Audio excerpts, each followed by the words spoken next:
Hello dear students, हम basic concept of chemistry की class 5 में आप सभी का स्वागत है। आज की क्लास स्टार्ट करेंगे अपन प्रिंसिपल ऑफ एटॉमिक कंजर्वेशन से। तो principal of atomic conservation mainly जब ये यूज़ होता है, कब होता है? जब हमारे पास बैलेंसिंग ऑफ रिएक्शन जो हो टफ हो, कि इजीली आप रिएक्शन को बैलेंस नहीं कर पा रहे हो, तो ये मेथड आप यूज़ करेंगे only when balancing is tough. ठीक है। और इस कंजर्वेशन प्रिंसिपल का मतलब क्या है? यहाँ पर जैसे कि नेम बोला गया है कि principal of atomic conservation, that means किसी भी रिएक्शंस में एटम्स कंजर्व रहने चाहिए। तो हमारा ये जो प्रिंसिपल है किस लॉ पे डिपेंड करता है? ये मास कंजर्वेशन पे डिपेंड करता है। It is based on mass conservation. It is based on mass conservation. और इस लॉ में हमारे पास क्या होगा कि number of atoms on reactant and product side होंगे इक्वल। तो हमारे पास number of atoms of each element, number of elements, number of atoms of each element is equal at both reactant and product side.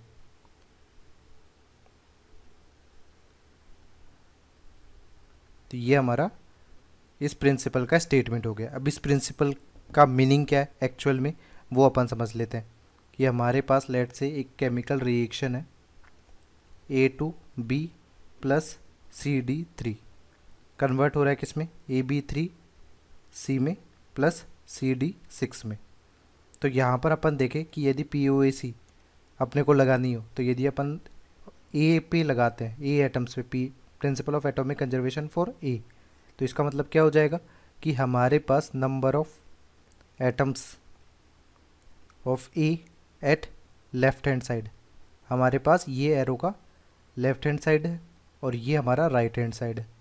तो right hand side और left hand side में number of atoms क्या होंगे? Element A के equal होंगे। ये हमारा क्या कहता है? प्रिंसिपल ऑफ एटॉमिक कंजर्वेशन कहता है। तो यदि नंबर ऑफ एटम्स यहाँ पर सेम है, तो हमारे पास नंबर ऑफ एटम्स की जगह आप क्या लिख सकते हैं? नंबर ऑफ मोल्स भी लिख सकते हैं, कि number of moles of A at left hand side या number of moles of A at right hand side, ये दोनों इक्वल हो जाएंगे। इसी का लॉजिक लेके अपन एक क्वेश्चंस में रिप्रेजेंटेशन किस तरह से करेंगे वो भी देख लेते हैं। कि हमारे पास लेट से एक एग्जांपल है कि N2O4 ये डिसोशिएट होकर हमारे पास क्या बना रहा है? 2NO2 का फॉर्मेशन कर रहा है। अब अपने को यहाँ पर प्रिंसिपल ऑफ एटॉमिक कंजर्वेशन लगाना है फॉर नाइट्रोजन। तो नाइट्रोजन के लिए अपने को देखना है, यहाँ पर देखें तो मोल्स ऑफ नाइट्रोजन यहाँ पर होनी चाहिए सबसे पहले। तो हमारे पास moles of nitrogen at left hand side is equal to moles of nitrogen at right hand side. तो हमारे पास यहाँ पर कितना हो जाएगा? N2O4 के मोल्स निकाल लेंगे अपन, मोल्स ऑफ N2O4, और एक N2O4 मॉलिक्यूल में नाइट्रोजन कितने एटम है? 2, तो इसको आप 2 से मल्टीप्लाई कर देंगे नाइट्रोजन के मोल्स निकालने के लिए। फिर हमारे पास moles of nitrogen right hand side में देखें तो NO2 में कितना होगा? मोल्स ऑफ NO2, और यहाँ पे नाइट्रोजन के कितने एटम है? 1। तो इस तरह से हमारे पास एक इक्वेशन आ जाएगी। ठीक है।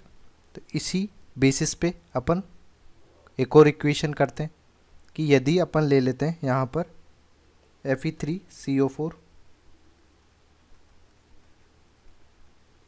Fe3O4 सॉरी, जिसको कार्बन मोनोऑक्साइड के साथ में हमने रिएक्शन कराई, तो हमारे पास क्या बन जाएगा? Fe2O3 plus CO2। अब यहाँ पर आपको POAC मेथड लगाना है। तो सबसे पहले अपन क्या करते हैं कि POAC फॉर आयरन करते हैं, कि यानी इस रिएक्शन में आपको बोल दिया जाए कि आयरन जो है वो कंजर्व्ड है, तो आप POAC लगाएंगे किस पे? आयरन पे। तो मोल्स ऑफ आयरन दोनों तरफ अपने को इक्वल करनी पड़ेंगी। तो हमारे पास यहाँ पर क्या हो जाएगा? मोल्स ऑफ Fe3O4, इसको 3 से मल्टीप्लाई कर देंगे, इक्वल टू हमारे पास क्या हो जाएगा? मोल्स ऑफ Fe2O3 इंटू 2, क्योंकि यहाँ पर Fe एटम्स कितने हैं? 2 है। तो ये इक्वेशन 1 आ जाएगी। यदि अपन इसी में किस पे देखें, ऑक्सीजन पे POAC लगाएं, POAC फॉर ऑक्सीजन, तो हमारे पास क्या हो जाएगा यहाँ पर, मोल्स ऑफ Fe3O4 को मल्टीप्लाई कर देंगे किससे, 4 से, प्लस यहाँ पर हो जाएगा मोल्स ऑफ कार्बन मोनोऑक्साइड, इसको मल्टीप्लाई कर देंगे 1 से, इक्वल टू हो जाएगा हमारे पास मोल्स ऑफ Fe2O3 को 3 से मल्टीप्लाई कर देंगे, प्लस यहाँ पर moles of carbon dioxide into 2, तो यहाँ पर POAC फॉर ऑक्सीजन के लिए इक्वेशन 2 हो जाएगी। इसी तरह से यदि अपन POAC फॉर कार्बन देखें, ये हमारे पास कार्बन बचा है फिर एलिमेंट, तो यहाँ पर हमारे पास क्या होगा, moles of carbon monoxide into 1 equal to हमारे पास moles of carbon dioxide into 1। इस तरह से हमारे पास 3 इक्वेशन आएगी जिनमें से कुछ वैल्यूज़ दी होंगी और अपन पुट करके इन इक्वेशंस को सॉल्व कर सकते हैं। बट यहाँ पर हमारे पास 3 इक्वेशंस को सॉल्व करने की वजह से ये जो प्रोसेस हो जाएगा ये लिटिल लेंदी हो जाता है बैलेंसिंग के कंपैरिजन में, इसलिए हमारे पास नोट करके अपन इस स्टेटमेंट लिखते हैं कि POAC मेथड जो है वो नॉर्मली सूटेबल मेथड नहीं होता है बैलेंसिंग से, बट यदि बैलेंसिंग की पॉसिबिलिटीज़ नहीं है, वहाँ पर टफ है, तब अपन POAC मेथड को यूज़ करेंगे। तो POAC is not suitable method than balancing because it is time taking, ये काफ़ी लेंदी प्रोसेस होता है, ठीक है। बट POAC में एक चीज़ आपको हमेशा ध्यान रखनी पड़ेगी कि principal of atomic conservation mass conservation law पे डिपेंड करता है, तो इसमें अपन लिमिटिंग रिएजेंट वाले जो प्रॉब्लम्स होंगे उन केसेस में अपन POAC मेथड नहीं लगा सकते। कि प्रिंसिपल POAC मेथड यदि अपन लगा रहे हैं दैट मीन्स क्या हो रहा है, आयरन कंजर्व्ड है कि यहाँ से रिएक्टेंट साइड से आयरन कंप्लीटली कन्वर्ट हो रहा है, किस में, प्रोडक्ट साइड में कन्वर्ट हो रहा है, तो कंप्लीट कन्वर्जन हो रहा है यहाँ पर सारे के सारे रिएक्टेंट्स का, किस में, प्रोडक्ट्स में। ये अपन मान के चलते हैं जब भी POAC कंसेप्ट को आप क्वेश्चंस में लगाएंगे। तो यहाँ पर सेकंड नोट करके भी आप लिख सकते हैं कि इन लिमिटिंग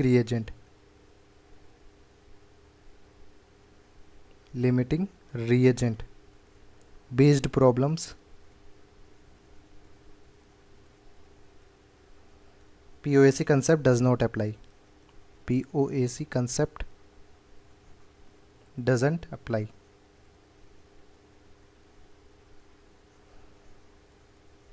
तो ऐसा क्यों है, क्योंकि हमारे पास जो POAC कंसेप्ट है, इस कंसेप्ट में हमारे पास रिएक्टेंट्स जो होते हैं वो कम्प्लीटली रिएक्ट होते हैं एक दूसरे के साथ। In this concept all reactants are completely react to each other।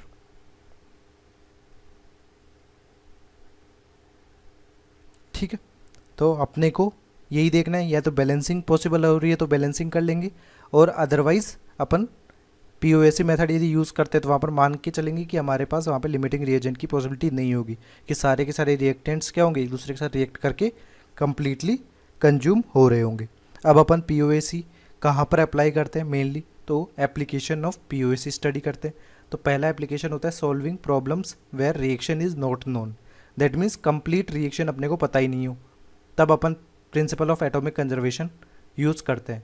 यहाँ पर अपने को क्या इन्फॉर्मेशन दी गई होगी, कोई भी एक एलिमेंट के बारे में बोला गया होगा कि वो कंजर्व रहेगा, तो उस पर अपन POAC लगा देंगे। पहला क्वेश्चन है, a sample of K2CO3 weighing W1 gram by a series of reaction is converted to this complex compound. Find the weight of complex compound formed if carbon atoms are conserved। यहाँ पर carbon atoms conserve बोला गया, तो अपन को POAC method जो है वो किस पे लगाना है, कार्बन एटम्स के लिए ही लगाना है। तो यहाँ पर रिएक्शन क्या हो रही है कि जो K2CO3 है वो कुछ सेट ऑफ रिएजेंट्स के साथ में रिएक्शन कर रहा है, और हमारे पास क्या कंपाउंड बना रहे हैं फाइनल, तो K2ZN3FeCN का होल 6। अब यहाँ पर हमारे पास ना तो अपने को सारे रिएजेंट्स पता है और ना ही सारे प्रोडक्ट्स फाइनल पता है, तो अपन बैलेंसिंग नहीं कर सकते। तो यहाँ पर अपन POAC मेथड यूज़ करेंगे। POAC मेथड में हमारे पास क्या होगा, कार्बन एटम पे अपने को लगाना है। तो सबसे पहले तो अपन देख लेते हैं कि यहाँ पर दिए हुए पैरामीटर्स क्या हैं, ये W1 ग्राम है, ठीक है। और यहाँ पर इसका वेट अपने को पता करना है, तो लेट से इसका जो वेट है वो डब्ल्यू ग्राम कॉम्प्लेक्स कंपाउंड का। अब मोल्स यदि अपन यहाँ पर निकालें इस K2CO3 के, तो हो जाएगा W1 divided by molar mass. Molar mass यहाँ पर क्या दिया हुआ है M1, यहाँ पर हमारे पास मोल्स कितने हो जाएंगे W/M2। ठीक है। अब अपने को यहाँ पर POAC लगाना है कार्बन के लिए, क्योंकि कार्बन कंजर्व्ड है कि यहाँ पर रिएक्टेंट साइड में जितना भी कार्बन था वो प्रोडक्ट साइड में हमारे पास इस कॉम्प्लेक्स कंपाउंड में कन्वर्ट हो रहा है। तो POAC फॉर कार्बन, तो हमारे पास क्या हो जाएगा कार्बन के लिए यहाँ पर मोल्स ऑफ K2CO3। K2CO3 में हमारे पास क्या है 1 एटम है कार्बन का। यहाँ पर भी अपन कार्बन के एटम्स कंपैरिजन करें तो कितने होंगे CN6 है। ठीक है। तो हमारे पास हो जाएगा, इसमें यहाँ पे 2 भी है तो ये 2 हो जाएगा। तो यहाँ पर 6 तो CN6 से आएगा, उसका 2 टाइम्स कर देंगे तो 12 हो जाएगा। तो यहाँ पर हमारे पास होगा moles of this complex compound. Complex compound हमारा जो है उसका कितना टाइम्स होगा 12 टाइम्स होगा कार्बन के, यदि मोल्स अपने को निकालने हैं तो यहाँ पर हमारे पास मोल्स कितने W1/M1, यहाँ पर हमारे पास होगा 12 इंटू W/M2। और अपने को फाइंड क्या करना है, अपने को फाइंड करना है W।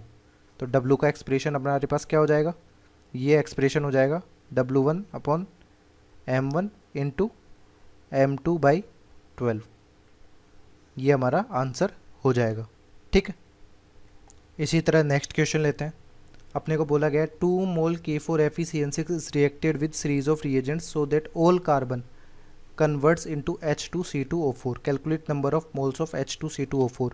तो हमारे पास क्या हो रहा है K4FeCN6, ये कन्वर्ट हो रहा है किसमें H2C2O4 में। ठीक है। तो यहाँ पर अपने पास क्या बोला गया है कि सारा का सारा जो कार्बन है वो कन्वर्ट हो रहा है, यानी अपने को क्या कंजर्व करना है POAC कार्बन पर लगानी है, POAC फॉर कार्बन। ठीक है। तो लेट हमारे पास इसके जो मोल्स है वो N1 है और यहाँ पर H2C2O4 के मोल्स कितने N2 है। तो हमारे पास यदि अपन निकालेंगे POAC फॉर कार्बन तो left hand side equal to right hand side करेंगे। तो यहाँ पर क्या हो जाएगा कार्बन के केस में 6 into N1 moles of this compound divide equal to हमारे पास हो जाएगा 2 इंटू N2। तो हमारे पास N2 की वैल्यू पता करनी है अपने को, तो N2 हमारे पास हो जाएगा 3 इंटू N1। अब मोल्स ऑफ K4FeCN6 अपने को दिए हुए 2 मोल, तो यहाँ पर N1 की वैल्यू दी हुई है 2, तो हमारे पास क्या वैल्यू आ जाएगी 3 into 2 which is equal to 6। तो हमारा N2 जो हो जाएगा वो हो जाएगा 6 मोल। ठीक है। अब इस तरह के क्वेश्चंस में POAC मेथड आपने लगा दिया। अब यदि आप बैलेंसिंग भी कभी कभी यूज़ करना चाहें तो हमारे पास मेथड 2 भी यूज़ कर सकते हैं अपन। अब यहाँ पर हमारे पास क्या था कि ऑल कार्बन कन्वर्ट्स, कि हमारे पास यहाँ पर 6 कार्बन एटम थे तो वो टोटली H2C2O4 में ही कन्वर्ट हुए होंगे। तो केवल कार्बन के बेसिस पे अपन इन दोनों स्टेप को बैलेंस करेंगे। ठीक है। तो हमारे पास क्या हो जाएगा यहाँ पर K4FeCN का होल 6 कन्वर्ट हो जाएगा किस में 3 मोल्स ऑफ H2C2O4। क्यों, क्योंकि यहाँ पर कार्बन के 2 एटम थे, कार्बन के एटम्स को ही अपने को बैलेंस करना है केवल, बाकी और से अपने को कोई मतलब नहीं है। तो यहाँ पर 6 एटम्स दोनों तरफ हो गए। अब यहाँ पर अपन स्टोइकियोमेट्रिक कोफिशिएंट देखें तो यहाँ पर कितना है ये 1, यहाँ पर कितना है 3। अब मोल मोल एनालिसिस देखें, मोल मोल एनालिसिस, मोल मोल एनालिसिस में हमारे पास क्या हो जाएगा, इसके तो N1 मोल्स है, N1 moles taken divided by stoichiometric coefficient, यहाँ पर N2 मोल्स डिवाइडेड बाई 3। तो N2 हमारे पास कितना हो जाएगा 3 इंटू 1। बट यहाँ पर भी अपन क्या मान रहे कम्प्लीटली कंज्यूम्ड इसको मान रहे, लिमिटिंग रिएजेंट वाले केसेस नहीं मान रहे। तो 3 इंटू N1, तो यहाँ पर 3 इंटू 2, तो ये 6 मोल हो जाएगा। ठीक है। बट आपको रिकमेंडेड कौन सा मेथड है POAC मेथड होगा जब भी आपको कंप्लीट रिएक्शन नहीं दी गई हो और या आप बैलेंसिंग नहीं कर सकते हो। ठीक है। इसी तरह एक और क्वेश्चन करते हैं। All the carbon atoms present in 962 gram of this compound is converted to CO2 gas, find the mass of CO2 gas formed. तो सबसे पहले हमारे पास ये कंपाउंड दिया हुआ है KH3 C2O4.2H2O। यदि इस कंपाउंड का आप मोलिकुलर वेट निकाल लें तो मोलिकुलर वेट इसका होगा 166 ग्राम, और हमारे पास ये कितना दिया हुआ है, 962 ग्राम दिया हुआ है। तो 962 ग्राम से अपन मोल्स निकाल लेंगे। मोल्स निकालने के लिए क्या होगा कि इसको आप डिवाइड कर देंगे किससे, 166 ग्राम से, तो ये हमारे मोल्स हो जाएंगे। अब ये जो पूरा कंपाउंड है ये कुछ सीरीज ऑफ रिएजेंट्स के साथ रिएक्शन करके क्या बना रहा है, कार्बन डाइऑक्साइड का फॉर्मेशन कर रहा है। अब कार्बन डाइऑक्साइड गैस का अपने को क्या करना है, मास निकालना है। तो यहाँ पर मोल्स निकालने पड़ेंगे। तो लेट इसका जो मास है, लेट मास जो हो जाएगा वो स्मॉल m ग्राम है। ठीक है, तो यहाँ पर मोल्स कितने हो जाएंगे, यहाँ पर मोल्स हो जाएंगे स्मॉल m डिवाइडेड बाई 44। अब यहाँ पर अपन POAC लगा देंगे, कंजर्व कर देंगे किसको, कार्बन को। ठीक है, क्योंकि यहाँ पर क्या बोला गया, all the carbon atoms present in this compound converted to CO2 gas, यानी POAC किस पे लगेगी, कार्बन पे लगेगी। कार्बन कंजर्व्ड है यहाँ पर, तो हमारे पास क्या हो जाएगा, मोल्स अपन लिख लेते हैं यहाँ पर कि लेट से इसके मोल्स जो हैं वो N1 है, यहाँ पर मोल्स N2 है। तो N2 हमारे पास हो जाएगा m/44 और N1 जो है वो इसके बराबर हो जाएगा। तो यहाँ पर अपन कंपैरिजन करते हैं तो 2, यहाँ पर नंबर ऑफ कार्बन एटम्स कितने 2 है, 2 into N1 left hand side, और यहाँ पर अपन देखें तो 1 into moles of carbon dioxide यानी N2। तो इस बेसिस पे आप देखेंगे तो 2 इंटू 962 अपॉन 166 इक्वल टू हमारे पास हो गया 1 इंटू स्मॉल m अपॉन 44। अब इस इक्वेशन में हमारे पास अननोन क्या है, स्मॉल m ही है। तो जब आप इसको सॉल्व करेंगे तो m की वैल्यू हमारे पास आ जाएगी 509.9। ठीक है, ये हमारा किसका मास हो जाएगा, यहाँ पर CO2 गैस ऑब्टेन्ड हुआ है उसका मास अपने पास निकल जाएगा।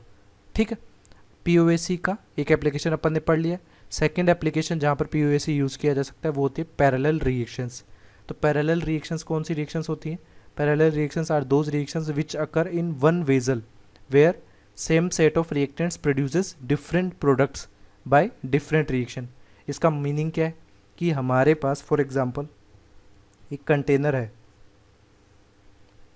ठीक है, इस कंटेनर में अपन ने कार्बन और ऑक्सीजन को फिलअप कर दिया। अब यहाँ पर कार्बन और ऑक्सीजन रिएक्ट कर सकते हैं। तो यदि कार्बन और ऑक्सीजन इस तरह से रिएक्ट करेंगे तो यहाँ पर केवल कार्बन मोनोऑक्साइड बनेगा, बट यदि C+O2 रिएक्ट करेगी डायरेक्टली तो यहाँ पर CO2 बन सकता है। तो यहाँ पर रिएक्टेंट्स जो है वो कांस्टेंट है बट प्रोडक्ट्स मल्टीपल बन रहे हैं। तो ये एग्जांपल हो जाएगा किसका, पैरेलल रिएक्शन का। सिमिलरली यदि अपन कंटेनर में ले लें फास्फोरस प्लस ऑक्सीजन, तो ये फास्फोरस ऑक्सीजन की 3 मॉलिक्यूल्स के साथ रिएक्ट करके P4O6 भी बना सकता है, या ये फास्फोरस ऑक्सीजन के 5 मॉलिक्यूल्स के साथ रिएक्ट करके P4O10 भी बना सकता है। कुछ और एग्जांपल्स अपन देख सकते हैं, जैसे कि यदि कंटेनर में अपन ने नाइट्रोजन और हाइड्रोजन ले लिया तो N2 प्लस 3H2 मिलकर हमारे पास 2 मोल्स ऑफ अमोनिया का फॉर्मेशन कर सकते हैं। इसी तरह N2 और H2 ये हमारे पास N2H4 का भी फॉर्मेशन कर सकते हैं। तो हमारे पास सेम सेट ऑफ रिएक्टेंट से डिफरेंट डिफरेंट प्रोडक्ट्स का फॉर्मेशन यदि हो रहा है तो ये सभी क्या हो जाएंगी, पैरेलल रिएक्शंस हो जाएंगी, parallel reactions. But in parallel reactions को सोल्व करते वक्त आपको क्या ध्यान रखना है कि यहाँ पर जो भी रिएक्टेंट्स हमने लिए हैं वेजल में वो कंप्लीटली कंज्यूम हो जाएंगे, वो हमारे पास आफ्टर रिएक्शन बिल्कुल भी नहीं बचेंगे। ठीक है, यहाँ पर नोट करके मैंने ये पॉइंट भी आपको लिखा दिया है। अब इसके बेसिस पे जो क्वेश्चंस है वो किस तरह से होंगे वो उनको देख लेते हैं। तो पहला क्वेश्चन हमारे पास है 2 mole of phosphorus is made to react completely with 8 mole O2 to form P4O6 and P4O10। अब हमारे पास देखिए कि यहाँ पर क्या हो रहा है कि फास्फोरस और O2 की रिएक्शन कराकर क्या बना रहे हो, P4O6 और P4O10। ठीक है, तो सबसे पहले अपन क्या करते हैं, बैलेंसिंग करने की कोशिश करते हैं। तो बैलेंसिंग यहाँ पर क्यों गलत सिद्ध हो सकती है वो अपन देखते हैं। सबसे पहले यदि बैलेंसिंग आप करें तो बैलेंसिंग के केस में आप देखेंगे तो P4 प्लस O2 ये हमारा बना रहा है P4O6 प्लस P4O10। तो यहाँ पर आप 2 रख दें, यहाँ पर 3 और यहाँ पर 13। ठीक है, तो ये रिएक्शन क्या हो जाएगी, बैलेंस हो जाएगी। तो यहाँ पर स्टाइक्योमेट्रिक कोफिशिएंट देखें तो ये 3:13:1:2 ये हो जाएगा। बट सेम रिएक्शन के लिए अपने पास यदि बैलेंसिंग करनी हो तो आप इस तरह से भी कर सकते हैं एक बार, कि यहाँ पर P4 ले लिया अपन ने, यहाँ पर O2 ले लिया, इसके साथ ही हमारे पास क्या है P4O6 प्लस P4O10। तो यहाँ पर यदि अपन 3 रख दें, यहाँ पर 4 और यहाँ पर 18, तो भी हमारी रिएक्शन क्या हो जाएगी, बैलेंस हो जाएगी। बट यहाँ पर स्टाइक्योमेट्रिक कोफिशिएंट्स क्या हो जाएंगे, 4:18:1:3। तो ये दोनों जो है वो स्टाइक्योमेट्री है, तो स्टाइक्योमेट्री डिफरेंट है। स्टाइक्योमेट्री इज डिफरेंट है, जो कि पॉसिबल नहीं है कि किसी भी केमिकल रिएक्शन के लिए, पर्टिकुलर केमिकल रिएक्शन के लिए जो स्टाइक्योमेट्री होती है वो कांस्टेंट होती है। For a particular reaction stoichiometry must be constant. Stoichiometry must be constant. So यहाँ पर डायरेक्ट बैलेंसिंग जो होगी वो रॉन्ग होगी। डायरेक्ट बैलेंसिंग इज रॉन्ग, कि आप यहाँ पर P4 और O2 से डायरेक्टली P4O6 और P4O10 एक साथ बनाकर इस रिएक्शन को बैलेंस नहीं कर सकते हैं। तो यहाँ पर अपन कौन सा मेथड यूज़ करेंगे, यहाँ पर अपन POAC मेथड यूज़ करेंगे। यहाँ पर बैलेंसिंग भी यूज़ हो सकता है, बट उसके लिए आपको रिएक्शंस को क्या करना पड़ेगा, 2 सब पार्ट में डिवाइड करके कैसे बनानी पड़ेगी, जैसे आप पैरेलल रिएक्शंस में डिवाइड करके बना रहे थे। तो पहले अपन मेथड क्या कर लेते हैं, पहले अपन स्टडी कर लेते हैं कि हमारे पास POAC मेथड किस तरह से अप्लाई होगा। तो यहाँ पर अपन लिख देते हैं मेथड 1। मेथड 1 में अपन सबसे पहले लगा देंगे POAC फॉर फास्फोरस। ठीक है, तो यहाँ पर अपन देखते हैं कि phosphorus P4 plus O2, P4O6 और P4O10 में अपन नंबर ऑफ फास्फोरस के मोल्स निकालना चाहेंगे। तो हमारे पास लेफ्ट हैंड साइड में 4 इंटू मोल्स ऑफ फास्फोरस हो जाएगा। यहाँ पर देखें तो हमारे पास 4 into moles of P4O6 plus 4 into moles of P4O10। ठीक है, इसके बाद में हमारे पास इन दूसरा इक्वेशन लिखे अपन POAC फॉर ऑक्सीजन। तो हमारे पास क्या हो जाएगा यहाँ पर 2 into moles of oxygen equal to 6 into moles of P4O6 plus 10 into moles of P4O10। ठीक है, तो यहाँ पर अपन इनको x और y रख सकते हैं। यहाँ पर लेट से इस इक्वेशन में अपन ने P4O6 के जो मोल्स है उनको x रख दिया, इसको y रख दिया। तो हमारी इक्वेशन 1 जो हो जाएगी वो क्या हो जाएगी, 4x plus 4y equal to 4। ठीक है, यहाँ पर मोल्स ऑफ NP जो दिया गया है वो 2 है और मोल्स ऑफ ऑक्सीजन जो दिए गए हैं वो 8 है। तो इसके बेसिस पे अपन सॉल्व करेंगे तो यहाँ पर 4 इंटू 2 यानी ये 8 आ जाएगा। और यहाँ पर अपन नीचे सॉल्व करेंगे तो ये 6x plus 10y equal to 2 into 8 equal to 16। तो यहाँ पर इक्वेशन 1 और इक्वेशन 2 बन गया। और यहाँ पर 2 अननोन है x और y।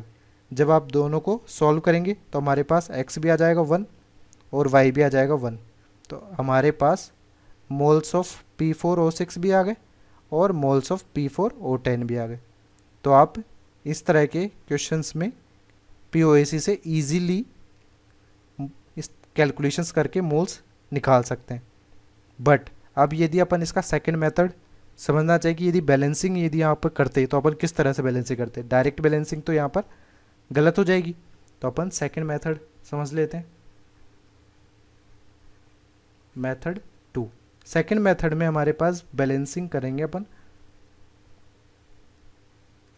बैलेंसिंग को दो पार्ट में डिवाइड करेंगे कि फास्फोरस जो है पहले ऑक्सीजन के साथ रिएक्ट करेगा और बनाएगा ओनली P4O6, फिर फास्फोरस फिर से रिएक्ट करेगा ऑक्सीजन के साथ में और फिर बनाएगा P4O10। तो इन दोनों को आप सेपरेटली बैलेंस करेंगे। तो यहाँ पर बैलेंस 3 कर दिया और यहाँ पर 5 कर दिया। ठीक है, अब यहाँ पर आपको जब मोलर रेशियो को एडअप करना है तो यहाँ पर क्या होगा, ये 1:3:1 है। तो यदि अपन इनिशियली x मोल फास्फोरस के लेते हैं तो इसको कम्प्लीटली रिएक्ट करने के लिए, इस फास्फोरस को कम्प्लीट रिएक्ट करने के लिए ऑक्सीजन के कितने मोल्स रिक्वायर्ड होंगे, 3x मोल रिक्वायर्ड होंगे। और यदि 3x मोल रिक्वायर्ड होंगे तो इन दोनों के कंप्लीट डिसोसिएशन के बाद में हमारे पास P4O6 के मोल्स कितने मिल जाएंगे, x मोल मिल जाएंगे। इसी तरह यहाँ पर देखें, यहाँ पर यदि y मोल्स अपन बोलते हैं कि P4 के कंज्यूम हो रहे हैं तो यहाँ पर रिक्वायर्ड कितने होंगे, 5y मोल रिक्वायर्ड होंगे और y मोल अपने को P4O10 के ऑब्टेन्ड हो जाएंगे। अब यहाँ पर अपने पास कंसेप्ट लगा लेते हैं कि total phosphorus consumed, total phosphorus हमारे पास कंज्यूम्ड कितना हुआ, x प्लस वाई, और हमारे पास टोटल मोल्स ऑफ फास्फोरस कितने रहे, 2 मोल क्वेश्चन में दिया हुआ है। इसके बाद हमारे पास टोटल ऑक्सीजन कंज्यूम्ड, क्योंकि अपने को दो ही वैल्यूज़ दी हुई हैं, फास्फोरस के मोल्स और ऑक्सीजन के मोल्स। तो यहाँ पर 3x plus 5y by equal to हमारे पास कितना हो जाएगा, ये हो जाएगा 8। अब यहाँ पर इक्वेशन 1 और 2 अपने को मिल चुके हैं। इन दोनों को आप सॉल्व करेंगे तो x की वैल्यू हमारे पास आ जाएगी 1, y की वैल्यू आ जाएगी 1 और x हमारे पास क्या है यहाँ पर, moles of P4O6, moles of P4O10। तो इन सब सच टाइप ऑफ क्वेश्चंस में बैलेंसिंग यदि आपको करनी है तो आप इस तरह से डिवाइड करके दो रिएक्शंस में करके ट्राई कर सकते हैं। बट मोस्टली आपको क्या फॉलो करना चाहिए, जिससे आपको कभी भी गलती नहीं हो, POAC मेथड यूज़ कर लेना चाहिए। ठीक है, इससे रिलेटेड एक और क्वेश्चन कर लेते हैं। 3 मोल I2 and 8 mole chlorine completely reacts to form ICl and ICl3, calculate number of moles of ICl and ICl3 formed.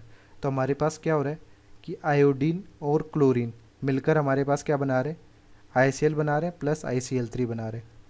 तो अपने को POAC मेथड यूज़ करना है क्योंकि आयोडीन और क्लोरीन कम्प्लीटली कंजर्व होगी।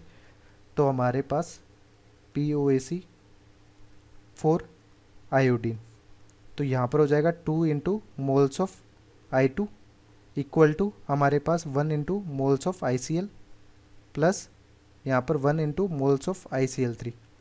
इसी तरह से यहाँ पर POAC फॉर क्लोरीन यदि आप लगाएं तब क्या हो जाएगा, 2 into moles of chlorine equal to 1 into moles of ICl plus 3 into moles of ICl3, क्योंकि यहाँ पर ICl3 में क्लोरीन के 3 एटम है। अब इनमें भी आप क्या करते हैं, इनको अपन x और y मान लेते हैं, x और y। यहाँ पर मोल्स ऑफ I2 क्या है, 3 मोल है, मोल्स ऑफ क्लोरीन 8 मोल है। तो एक्सप्रेशन हमारे पास क्या आ जाएगा, x plus y is equal to 6।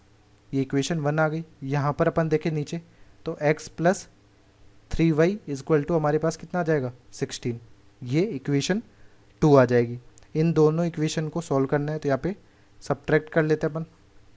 ये कितना हो जाएगा, -2y, यहाँ पर -10। तो y की वैल्यू हमारे पास कितनी आ जाएगी, 5। तो y की वैल्यू को यहाँ पे पुट करेंगे तो x की वैल्यू आ जाएगी 1। तो हमारा मोल्स ऑफ ICl जो हो जाएगा वो हो जाएगा x इक्वल टू 1 मोल, और मोल्स ऑफ ICl3 जो हो जाएगा वो है y मोल विच इज़ 5 मोल। तो हमारे आंसर आ चुके हैं इस क्वेश्चन से। ठीक है, इसके बाद में अपन एक टॉपिक बना के पढ़ेंगे एक पैरेलल रिएक्शन को, जो कि है combustion of carbon. Combustion of carbon में क्या होता है, कार्बन प्लस ऑक्सीजन रिएक्ट करके हमारे पास क्या बना सकता है, कार्बन डाइऑक्साइड बना सकता है, और कार्बन और ऑक्सीजन रिएक्ट करके कार्बन मोनोऑक्साइड ही बना सकता है। तो अपने को पता करना पड़ेगा कि हमारे पास कुछ जो वैल्यूज़ दी गई होंगी कार्बन और ऑक्सीजन के मोल्स की, जो वेट अपने को क्वेश्चन में दिया गया होगा उससे, कि वहाँ पे कार्बन मोनोऑक्साइड बनेगा या कार्बन डाइऑक्साइड बनेगा या दोनों बनेंगे। ठीक, तो उसके लिए अपन कुछ केसेस इंट्रोड्यूस कर लेंगे। अब अपने पास रिएक्शन देखिए कि कार्बन और हाफ O2 रिएक्शन कराते हैं तो हमारे पास कार्बन मोनोऑक्साइड बनता है। तो यहाँ पर इस कंप्लीट रिएक्शन के लिए यहाँ पर कार्बन कितना रिक्वायर्ड होगा, यदि 1 मोल अपन कार्बन लेते हैं तो मिनिमम हाफ मोल ऑक्सीजन का अपने को रिक्वायर्ड होगा कार्बन मोनोऑक्साइड ऑब्टेन करने के लिए। तो ये मिनिमम रिक्वायर्ड है टू ऑब्टेन कार्बन मोनोऑक्साइड। ठीक है, तो यहाँ पर पहली कंडीशन अपन केस फर्स्ट लेते हैं। केस फर्स्ट में अपन क्या करते हैं कि मोल्स ऑफ कार्बन अपन ने ले लिए 1 मोल और मोल्स ऑफ ऑक्सीजन जो है वो अपन ने लेस देन लिए हाफ मोल। तो हमारे पास प्रोडक्ट क्या बनेगा? तो यहाँ पर अपन देखते हैं कि कार्बन और हाफ O2 की रिएक्शन कराई और आपने कार्बन मोनोऑक्साइड बनाया। तो यहाँ पर हमारे पास ये 1 मोल था और ये जो था ये लेस देन हाफ मोल था। अब इस कंप्लीट रिएक्शन के लिए हाफ मोल चाहिए होता, तो ये क्या हो रहा है, उस मोलर रेशियो में नहीं है जितने मोलर रेशियो में रिक्वायर्ड था। तो यहाँ पर लिमिटिंग रिएजेंट हो जाएगा ये, और ये एक्सेस रिएजेंट हो जाएगा। कंज्यूम्ड तो कंप्लीटली होगा ही हाफ O2 भी, और केवल कार्बन मोनोऑक्साइड ही बनाएगा, क्योंकि कार्बन डाइऑक्साइड बनाने के लिए यहाँ पर इन दोनों का कम से कम 1 मोल तो रहना ज़रूरी है। तो यहाँ पर कंडीशन बन गई कि moles of O2 upon moles of carbon, यदि अपन देखें तो मोल्स ऑफ O2 हमारे पास क्या था, लेस देन हाफ, यहाँ पर लेस देन सिंबल आ जाएगा, हाफ अपॉन 1, तो ये हो जाएगा moles of oxygen upon moles of carbon less than half. ठीक है, तो यहाँ पर आफ्टर रिएक्शन क्या हो जाएगा, यदि मैं यहाँ पर लिखूँ कि आफ्टर रिएक्शन हमारे पास कार्बन जो होगा वो रिएक्शन मिक्सचर में प्रेजेंट होगा क्योंकि वो एक्सेस रिएजेंट था, और ऑक्सीजन जो होगा वो लिमिटिंग रिएजेंट था, वो कंज्यूम हो जाएगा, कंज्यूम्ड टोटली, और कार्बन मोनोऑक्साइड हमारे पास कुछ अमाउंट में बन जाएगा। ठीक है, यहाँ पर सेम 1 मोल के रेस्पेक्ट में ही नहीं बनेगा, थोड़ा लिटिल लेस बनेगा, क्योंकि यहाँ पर हमारे पास हाफ मोल से कम ऑक्सीजन अपन ने लिया था, तो लिमिटिंग रिएजेंट के बेसिस पे कार्बन मोनोऑक्साइड का प्रोडक्शन होगा। सेकंड केस अपन देखते हैं, केस 2 में अपन क्या करते हैं कि मोल्स ऑफ कार्बन अपन ने 1 मोल ले लिया, मोल्स ऑफ ऑक्सीजन अपन ने हाफ मोल ले लिया। तो इस केस में क्या होगा कि यहाँ पे हाफ मोल यदि ले लेंगे तो कंप्लीटली रिएक्शन हो जाएगी, तो moles of oxygen upon moles of carbon हमारा कितना हो जाएगा, यहाँ पर हाफ हो जाएगा। अब इस केस में आप देखेंगे तो कार्बन और हाफ O2 की रिएक्शन कराएंगे, तो यहाँ पर CO बन गया, ये 1 मोल था और ये हाफ मोल है, तो ये दोनों कंप्लीटली कंज्यूम हो जाएंगे, यानी ये भी 0 हो जाएगा और ये भी 0 हो जाएगा, और कार्बन मोनोऑक्साइड अपने को प्रोपोर्शनेटली बन जाएगा। तो यहाँ पर आफ्टर द रिएक्शन यहाँ पर 1 मोल मिल जाएगा ही। आफ्टर द रिएक्शन हमारे पास क्या हो जाएगा, कार्बन बिल्कुल भी प्रेजेंट नहीं होगा, ऑक्सीजन भी कंप्लीटली कंज्यूम हो जाएगा, और केवल कार्बन मोनोऑक्साइड प्रेजेंट होगा वहाँ पर। ठीक है, तो यहाँ पर कंडीशंस हो गई कि अपने पास moles of O2 upon moles of carbon less than half है, तब भी अपने को कार्बन मोनोऑक्साइड मिल रहा है, इक्वल टू हाफ है तब भी अपने को कार्बन मोनोऑक्साइड ही बन रहा है। अब अपन ग्रेटर देन वाला सीन देख लेते हैं। तो केस 3 हमारे पास है, moles of carbon equal to 1 रख दिया, और मोल्स ऑफ O2 भी अपन ने क्या रख दिया, 1 रख दिया। तो moles of O2 upon moles of carbon हमारे पास क्या है, 1 है, ये रेशियो हमारे पास आ गया। तो यहाँ पर अपन देखें तो कार्बन और ऑक्सीजन से हमारे पास कार्बन डाइऑक्साइड का फॉर्मेशन हो रहा है। यदि ये भी अपन 1 मोल ले रहे हैं और ये भी अपन 1 मोल ले रहे हैं, तो दोनों कंप्लीटली कंज्यूम हो जाएंगे क्योंकि स्टाइक्योमेट्रिक कोफिशिएंट सेम है इनका, और यहाँ पर 1 मोल कार्बन डाइऑक्साइड मिल जाएगा अपने को। तो अपने पास फाइनल मिक्सचर आफ्टर रिएक्शन जो होगा उसमें ना तो कार्बन प्रेजेंट होगा ना ऑक्सीजन प्रेजेंट होगा, केवल कार्बन डाइऑक्साइड ही वहाँ पर प्रेजेंट होगा। ठीक है, सिमिलर थर्ड इक्वेशन केस के बाद फोर्थ केस भी अपन देखें, तो यदि अपन मोल्स ऑफ कार्बन को क्या करें, यहाँ पर 1 रखें और मोल्स ऑफ ऑक्सीजन को ग्रेटर देन 1 मोल रखें, तो हमारे पास moles of O2 upon moles of carbon का जो रेशियो है वो ग्रेटर देन 1 आ जाएगा। अब इस केस में भी आप क्या रखेंगे, कार्बन, ऑक्सीजन और यहाँ पर CO2, तो ये तो 1 मोल है और ये ग्रेटर देन 1 मोल है, तो यहाँ पर लिमिटिंग रिएजेंट कार्बन हो जाएगा और ये एक्सेस रिएजेंट हो जाएगा। बट इसमें भी कार्बन डाइऑक्साइड हमारे पास बनेगा। तो फाइनल मिक्सचर जो होगा उसमें हमारे पास क्या होगा, यहाँ पर फाइनल मिक्सचर में हमारे पास कार्बन कंप्लीटली कंज्यूम होगी क्योंकि ये लिमिटिंग रिएजेंट है। वहाँ पर ऑक्सीजन थोड़ा प्रेजेंट होगा क्योंकि मोर देन 1 मोल वहाँ पर मिक्सचर में ऑक्सीजन प्रेजेंट था, और कार्बन डाइऑक्साइड भी प्रेजेंट होगा।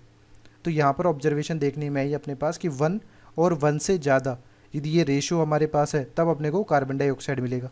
और पहले रेशियो क्या था कि हाफ और हाफ से लेस वैल्यू भी है तब अपने को कार्बन मोनोऑक्साइड है। तो हाफ से 1 की वैल्यू जब भी अपन लेंगे इस रेशियो में तब अपने को कार्बन मोनोऑक्साइड और कार्बन डाइऑक्साइड दोनों ही ऑब्टेन्ड होंगे। तो इन तीनों केसेस को अपन समराइज करके लिख सकते हैं। यहाँ पर फर्स्ट पॉइंट हमारे पास क्या हो जाएगा, फर्स्ट पॉइंट हो जाएगा if moles of oxygen upon moles of carbon जो है वो less than equal to half है, कि हाफ से लेस है या इक्वल है तो केवल कार्बन मोनोऑक्साइड बनेगा। सेकंड केस हमारे पास क्या है, if moles of oxygen upon moles of carbon जो है वो ग्रेटर देन इक्वल टू 1 है तो केवल कार्बन डाइऑक्साइड फॉर्म होगा।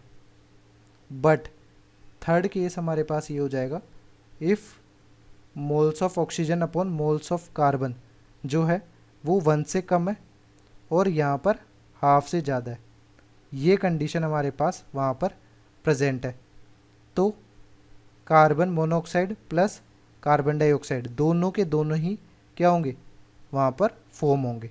तो यहाँ पर आप प्रिंसिपल ऑफ एटॉमिक कंजर्वेशन को लगाएंगे, ये क्या हो गया, पैरेलल रिएक्शन टाइप का प्रॉब्लम हो जाएगा। तो इसके बेसिस पे अपन कुछ एग्जांपल्स कर लेते हैं। पहला एग्जांपल हमारे पास 36 gram carbon and 128 gram O2 completely reacts during combustion, calculate moles of each gas formed. तो अपन मोल्स ऑफ कार्बन निकाल लें। तो मोल्स ऑफ कार्बन हमारे पास होता है 36 ग्राम को अपन कार्बन के मास से डिवाइड करेंगे तो यहाँ पर ये आ जाएगा 3 मोल। इसी तरह यहाँ पर अपन मोल्स ऑफ ऑक्सीजन निकाल लेंगे। मोल्स ऑफ ऑक्सीजन हमारे पास हो जाएगा 128 डिवाइडेड बाई 32 तो ये हमारे पास 4 मोल हो जाएगा। तो अपन देखें यहाँ पर moles of oxygen upon moles of carbon जो हो जाएगा वो हो जाएगा 4/3 जो कि ग्रेटर देन 1 है। दैट मीन्स कार्बन और ऑक्सीजन की रिएक्शन यदि अपन कराएंगे तो वहाँ पर क्या बनेगा, कार्बन डाइऑक्साइड का फॉर्मेशन होगा। अब इनिशियल टाइम पे t=0 पे यहाँ पर 3 मोल है और यहाँ पर 4 मोल है। स्टाइक्योमेट्रिक कोफिशिएंट्स हमारे पास 1:1 है। तो इन दोनों में देखेंगे तो रेशियो हमारा कौन सा है, ये कम है तो ये लिमिटिंग रिएजेंट हो जाएगा। तो मोल मोल एनालिसिस अपन लिखते हैं, मोल मोल एनालिसिस।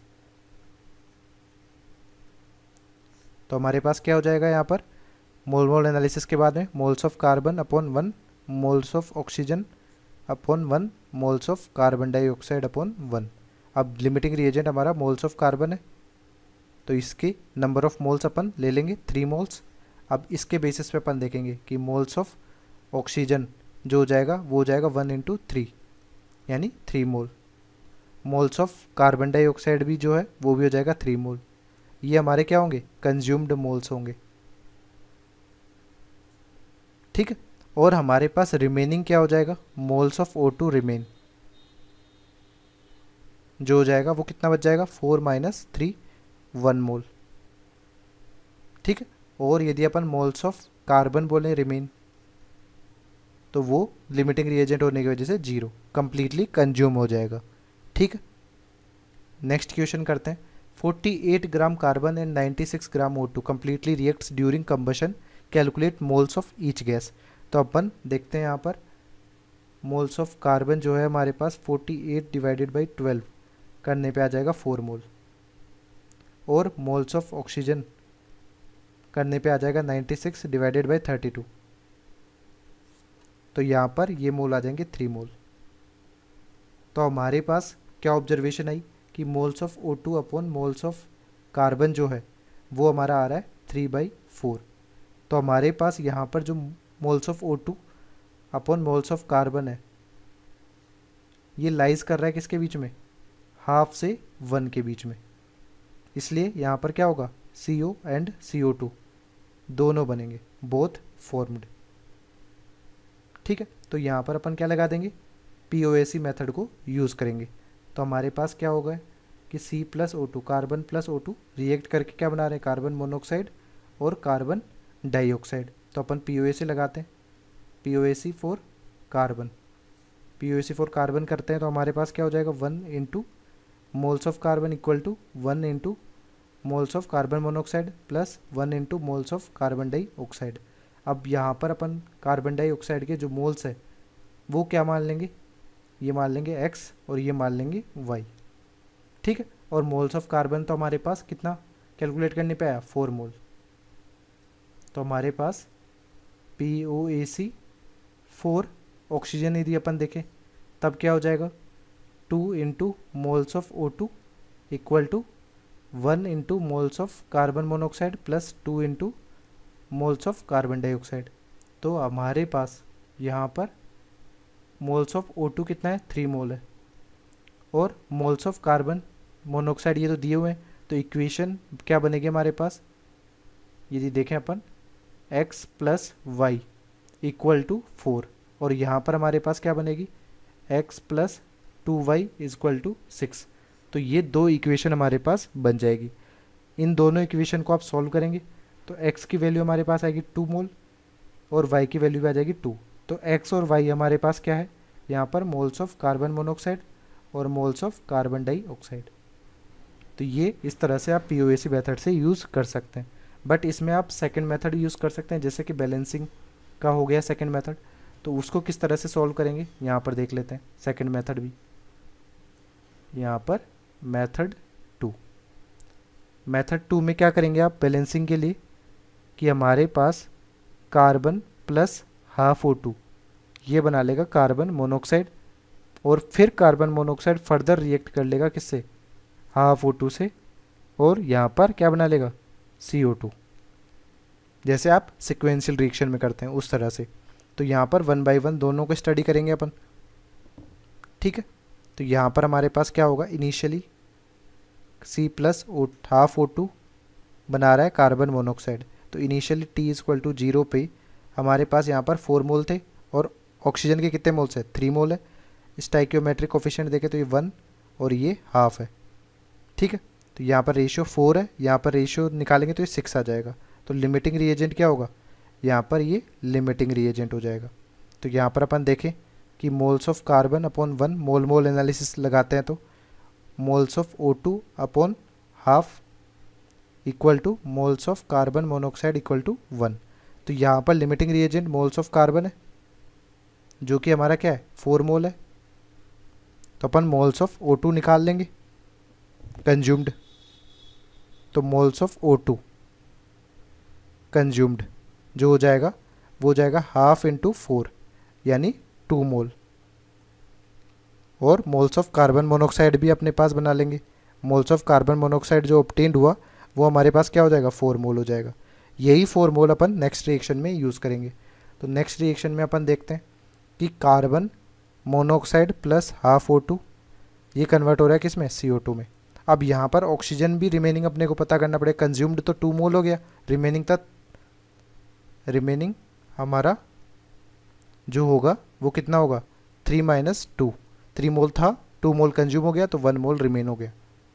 तो यहाँ पर कार्बन मोनोऑक्साइड कितना है इनिशियली 4 मोल है और ये 1 मोल है। यहाँ पर स्टाइकियोमेट्रिक कोफिशिएंट देखें तो ये 1 और यहाँ पर हाफ, इनका रेशियो देखेंगे तो 4 और यहाँ पर हाफ। तो लिमिटिंग रिएजेंट क्या हो जाएगा यहाँ पर लिमिटिंग रिएजेंट हो जाएगा ऑक्सीजन। तो अपन मोल मोल एनालिसिस लिखते हैं कि moles of carbon monoxide by 1, moles of O2 by half और मोल्स ऑफ CO2 बाई 1, ठीक है। तो यहाँ पर moles of O2 limiting reagent है तो इसको पुट कर देंगे। तो अपन मोल्स ऑफ कार्बन मोनोऑक्साइड यदि निकालें, कार्बन मोनोऑक्साइड कंज्यूम्ड जो होगा वो कितना हो जाएगा यहाँ पर हाफ इसको, तो यहाँ पर ये 2 मोल हो जाएगा, ठीक है। 4 मोल में से 2 मोल कंज्यूम हो गया। फिर हमारे पास मोल्स ऑफ कार्बन डाइऑक्साइड अपने को ऑब्टेन बताना है। तो मोल्स ऑफ कार्बन डाइऑक्साइड तो हमारे पास क्या हो जाएगा, ये हमारे पास हो जाएगा 1 अपॉन 1/2 यानी ये 2 मोल ऑब्टेन्ड होगा, मोल्स ऑफ कार्बन डाइऑक्साइड। ठीक है, इसके बाद में हमारे पास यहाँ पर मोल्स ऑफ कार्बन डाइऑक्साइड तो ये मिल गया, पर moles of carbon monoxide remaining कितना है? तो इनिशियली 4 मोल था, उसमें से 2 मोल कंज्यूम हो गया, तो 4 - 2 यानी 2 मोल रिमेन हो गया। तो हमारे पास फाइनल मिक्सचर में कार्बन मोनोऑक्साइड और कार्बन डाइऑक्साइड दोनों कितने हैं? 2 मोल है, जो कि हमारे पास पीओएसी मेथड से भी 2 मोल ही आ रहा था। तो आप इन दोनों मेथड्स को यूज़ कर सकते हैं इस क्वेश्चन को सॉल्व करने के लिए। ठीक है, नाउ नेक्स्ट टॉपिक अपन करेंगे एनालिसिस ऑफ मिक्सचर। पर एनालिसिस ऑफ मिक्सचर करने से पहले अपन कुछ टर्म्स पढ़ लेते हैं। हमारे पास 2 टर्म आपको पढ़नी है जो अपन एनालिसिस ऑफ मिक्सचर में भी यूज़ करेंगे, जैसे मोल परसेंटेज या मास परसेंटेज। तो यहाँ पर हमारे पास क्या हो जाएगा? एक पहला टर्म है मोल फ्रैक्शन। ठीक है, तो मोल फ्रैक्शन क्या होता है कि हमारे पास एक कंटेनर है, उस कंटेनर में हमारे पास 2 एलिमेंट है ए और बी, इन दोनों को मिक्स करके रखा हुआ है।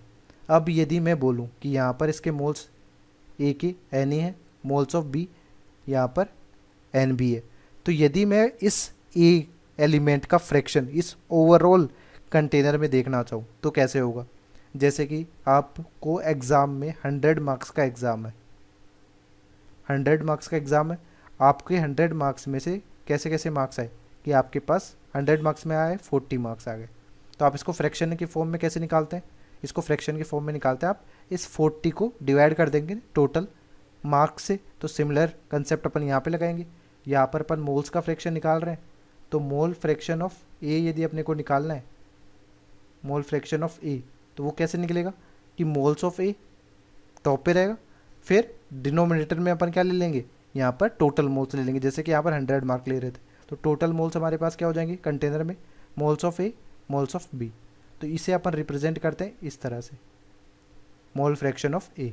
इसी तरह से यदि मोल फ्रैक्शन ऑफ बी यदि मैं बोलना चाहूँ तो हमारा क्या हो जाएगा? Moles of B upon moles of A plus moles of B, तो ये हो जाएगा एक्स बी। अब इन जनरल यदि किसी भी ith एलिमेंट के लिए कि मल्टीपल एलिमेंट्स यहाँ पर प्रेजेंट होते तब हमारे पास क्या एक्सप्रेशन होता? तो मोल फ्रैक्शन एक्स आई जो होता है वो होता है हमारे पास N I upon summation over N, यानी हमारे पास mole fraction of ith component जो होगा वो moles of ith component divided by summation over total moles. तो यहाँ पर ये आ जाएगा। एन आई क्या होगा? एन आई है हमारे पास मोल्स ऑफ ith कंपोनेंट। ठीक है, और यहाँ पर ये क्या है? ये हमारे पास है mole fraction of ith component. ठीक है, और ये क्या है? Summation over sum of all moles in vessel या कंटेनर जो भी हमारे पास है। ठीक है, तो इसी तरह आप निकाल लेंगे। तो हमारे पास हमेशा जो फाइंड करेंगे ये जो मोल फ्रैक्शन ऑफ आई है ये हमेशा 0 से 1 के बीच में आएगा। ठीक है, तो अब यदि आप मोल फ्रैक्शन इजीली निकाल लेंगे तो मोल परसेंटेज निकाल सकते हैं। जैसे कि यदि 100 मार्क्स में से 40 मार्क्स आए तो 40/100 हमारा क्या हो जाएगा? फ्रैक्शन हो जाएगा। पर परसेंटेज निकालेंगे तो इसे मल्टीप्लाई कर देंगे किससे? 100 से। तो सिमिलरली यहाँ पर अपने पास मोल परसेंटेज निकालना चाहे कि मोल परसेंटेज ऑफ ए, तो ये क्या हो जाएगा? यहाँ पर moles of A upon moles of A plus B, ये मोल फ्रैक्शन, इसको मल्टीप्लाई कर देंगे 100 से, ये मोल परसेंटेज ऑफ ए हो जाएगा। Similarly mole percentage of B हमारा क्या हो जाएगा? Moles of B upon moles of A plus moles of B into 100, ये मोल परसेंटेज हो जाएंगे। ठीक है, इसी तरह नेक्स्ट टर्म हमारा मास फ्रैक्शन। मास फ्रैक्शन ये भी सिमिलर ही कंसेप्ट पे होगा कि हमारे पास एक कंटेनर है, उस कंटेनर में हमारे पास 2 एलिमेंट प्रेजेंट है ए और बी। इसमें इसका मास एम ए हो जाएगा और इसका मास कितना हो जाएगा? एम बी हो जाएगा। तो अपन यदि बोलें कि मास फ्रैक्शन ऑफ ए जो होगा वो कितना हो जाएगा? ए का mass divided by total mass. Total mass हमारे पास होगा M A plus M B. ठीक है, तो यहाँ पर अपन यदि मैं बोलूँ कि मास परसेंटेज ऑफ ए क्या हो जाएगा, इसी मास फ्रैक्शन को आपको किससे मल्टीप्लाई कर देना है, 100 से मल्टीप्लाई कर देना है, तो मास परसेंटेज ऑफ ए हमारे पास आ जाएगा। सिमिलरली यदि आप मास फ्रैक्शन ऑफ बी निकालेंगे तो भी हमारे पास क्या हो जाएगा, M B upon M A plus M B और मास परसेंटेज ऑफ बी, ये क्या हो जाएगा, ये हो जाएगा M B upon M A plus M B. ये भी सिमिलर उसी तरह काम कर रहा है जैसे कि आप मोल परसेंटेज के लिए कैलकुलेट करते हैं, ठीक है। तो यहाँ पर मोल फ्रैक्शन और मास फ्रैक्शन दोनों ही टर्म सिमिलर तरह से ही एक्ट करेगी, ठीक है। इसके बेसिस पे अपन एनालिसिस ऑफ मिक्सचर्स के ऊपर कुछ क्वेश्चंस में इन टर्म्स का यूज़ होगा, वहाँ पर एग्जाम्पल्स लेके आपको समझा देंगे कि किस तरह से इनको सॉल्व किया जाता है, ठीक है। नेक्स्ट टॉपिक हमारे पास analysis of composition of mixture. यहाँ पर अपन क्या करेंगे कि अपने को लेट से कुछ मिक्सचर दिया हो कि मैग्नीशियम कार्बोनेट और कैल्शियम कार्बोनेट का अपने को मिक्सचर दे दिया और इस मिक्सचर का जो मास है वो 10 ग्राम है। अब अपने को बोला गया कि हमारे पास मैग्नीशियम कार्बोनेट और कैल्शियम कार्बोनेट यहाँ पर कितना परसेंटेज होगा, मास परसेंटेज है कितना कितना मास 10 ग्राम में से इनका प्रेजेंट होगा। तो इस तरह से अपन क्या करेंगे, इस मिक्सचर के कंपोजिशन का एनालिसिस करेंगे, मास परसेंटेज और मोल परसेंटेज निकालेंगे। तो लेट से हमारे पास यहाँ पर मैग्नीशियम कार्बोनेट कैलकुलेशन करने के बाद क्या आया 4 ग्राम और यहाँ पर ये 6 ग्राम। ये अपन कैसे कैलकुलेट करेंगे कि यहाँ पर इनकी रिएक्शंस कुछ स्टडी करेंगे, उनके बेसिस पे अपन कैलकुलेट करेंगे और फिर इनका परसेंटेज देखेंगे। तो ये 40% हो जाएगा कंपोजिशन में और यहाँ पर ये 60% हो जाएगा कंपोजिशन। तो यहाँ पर अपने को मेनली स्टडी करने वाली क्या चीज़ है कि कुछ रिएक्शंस आपको पता होनी चाहिए। तो सबसे पहले अपन थर्मल डिकम्पोजिशन रिएक्शंस को स्टडी कर लेते हैं कुछ। कि फर्स्ट हमारा है थर्मल डिकम्पोजिशन रिएक्शन, जो आपको याद भी रखनी है। तो थर्मल डिकम्पोजिशन रिएक्शन में हमारी फर्स्ट रिएक्शन है यहाँ पर, यदि आप एल्कली मेटल कार्बोनेट्स ले लेते हैं, alkali metal carbonates. Alkali metals कौन से होते हैं, ग्रुप 1 एलिमेंट जो पीरियोडिक टेबल में हमारे पास है। यहाँ पर हमारे पास सोडियम, पोटेशियम, रुबीडियम, सीजियम, यहाँ पे लिथियम भी होता है बट लिथियम थोड़ा एक्सेप्शनल बिहेवियर शो करता है तो उसको अपन ने यहाँ पर लिस्ट में नहीं लिया है। जब आप उसको हीट करेंगे तो यहाँ पर कोई भी रिएक्शन नहीं होती है, यानी जो कार्बोनेट्स होंगे एल्कली मेटल्स के वो स्टेबल होते हैं टुवार्ड्स हीट। तो हमारे पास क्या होगा, फॉर एग्जांपल Na2CO3 को जब आप हीट करेंगे तो यहाँ पर कोई भी रिएक्शन नहीं होगी, नो रिएक्शन। तो इस केस में आपको कोई भी प्रोडक्ट नहीं मिलेगा, तो अपने को एनालिसिस ही नहीं करना होगा Na2CO3 का हीट करने के बाद। कोई दूसरी रिएक्शंस अपने को सोचनी पड़ेगी यदि क्वेश्चन में अपने को ये दिया हुआ है तो। इसी तरह K2CO3 को हीट करेंगे तब भी हमारे पास कोई रिएक्शन नहीं होगी। बट यहाँ पर हमारे पास एक्सेप्शनल बिहेवियर कौन सा शो करता है, लिथियम। ये रिएक्शंस आप सारी एस ब्लॉक में भी पढ़ते हैं। तो लिथियम कार्बोनेट को जब आप हीट करेंगे तो हमारे पास ये किस में कन्वर्ट हो जाता है, ये लिथियम ऑक्साइड में कन्वर्ट हो जाता है और कार्बन डाइऑक्साइड गैस रिलीज होती है। तो ये पॉइंट आपको ध्यान रखना है कि एल्कली मेटल कार्बोनेट्स में केवल लिथियम हीट के टुवार्ड्स सेंसिटिव होता है, बाकी नहीं होते। सेकंड रिएक्शन में अपन देखें कि एल्कलाइन अर्थ मेटल कार्बोनेट्स यदि अपन ले लेते हैं तो इसको आप जब हीट करेंगे तो हमारे पास क्या बन जाएगा, यहाँ पर ऑक्साइड और यहाँ पर कार्बन डाइऑक्साइड गैस निकल जाएगी। तो यहाँ पर अपन क्या कर लेते हैं, एग्जाम्पल कुछ ले लेते हैं, जैसे कि एल्कलाइन अर्थ मेटल में मैग्नीशियम कार्बोनेट हमारे पास जब इसको हीट करेंगे तो यहाँ पर बन जाएगा magnesium oxide plus carbon dioxide. इसी तरह यहाँ पर कैल्शियम कार्बोनेट को जैसे ही आप हीट करेंगे तो ये बन जाएगा कैल्शियम ऑक्साइड और कार्बन डाइऑक्साइड गैस, ठीक है। सिमिलरली यदि अपन क्या ले लें डिकम्पोजिशन रिएक्शंस में bicarbonates of alkali and alkaline metals, alkali and alkaline earth metal. Group 1 और ग्रुप 2 के एलिमेंट्स का यदि बाइकार्बोनेट अपन ले लें और उनको हीट करें तो हमारे पास उन्हीं के क्या बन जाएंगे, respective carbonates plus H2O gas plus carbon dioxide gas. For example यहाँ पर यदि अपन ले लें सोडियम बाइकार्बोनेट NaHCO3, इसको यदि आप हीट करेंगे तो हमारे पास बन जाएगा Na2CO3 solid plus H2O gas plus CO2 gas. यदि अल्कलाइन अर्थ मेटल लें तो हमारे पास मैग्नीशियम बाइकार्बोनेट को हीट करेंगे तो भी हमारे पास क्या बन जाएगा, magnesium carbonate plus H2O gas plus CO2 gas. ठीक है, इसी तरह और डिकम्पोजिशन रिएक्शन देखें फोर्थ कि यदि अपन अमोनिया लेते हैं, अमोनिया गैस को यदि आप डिसोशिएट करेंगे तो हमारे पास क्या बन जाएगा, इलेक्ट्रिक स्पार्क करने पे ये डिसोशिएट हो जाएगा और हमारे पास बन जाएगा N2 gas plus 3H2 gas. ठीक है, ये रिएक्शंस काफ़ी जगह यूज़ भी होते हैं तो आपके पास या मोस्टली दी भी जा सकती है, बट आपको ध्यान भी रखनी है। यदि नहीं दी हुई है तो आपको पता होना चाहिए कि KClO3 को जब आप डिसोशिएट करेंगे तो हमारे पास क्या बन जाएगा, KCl प्लस 3O2 यहाँ पर।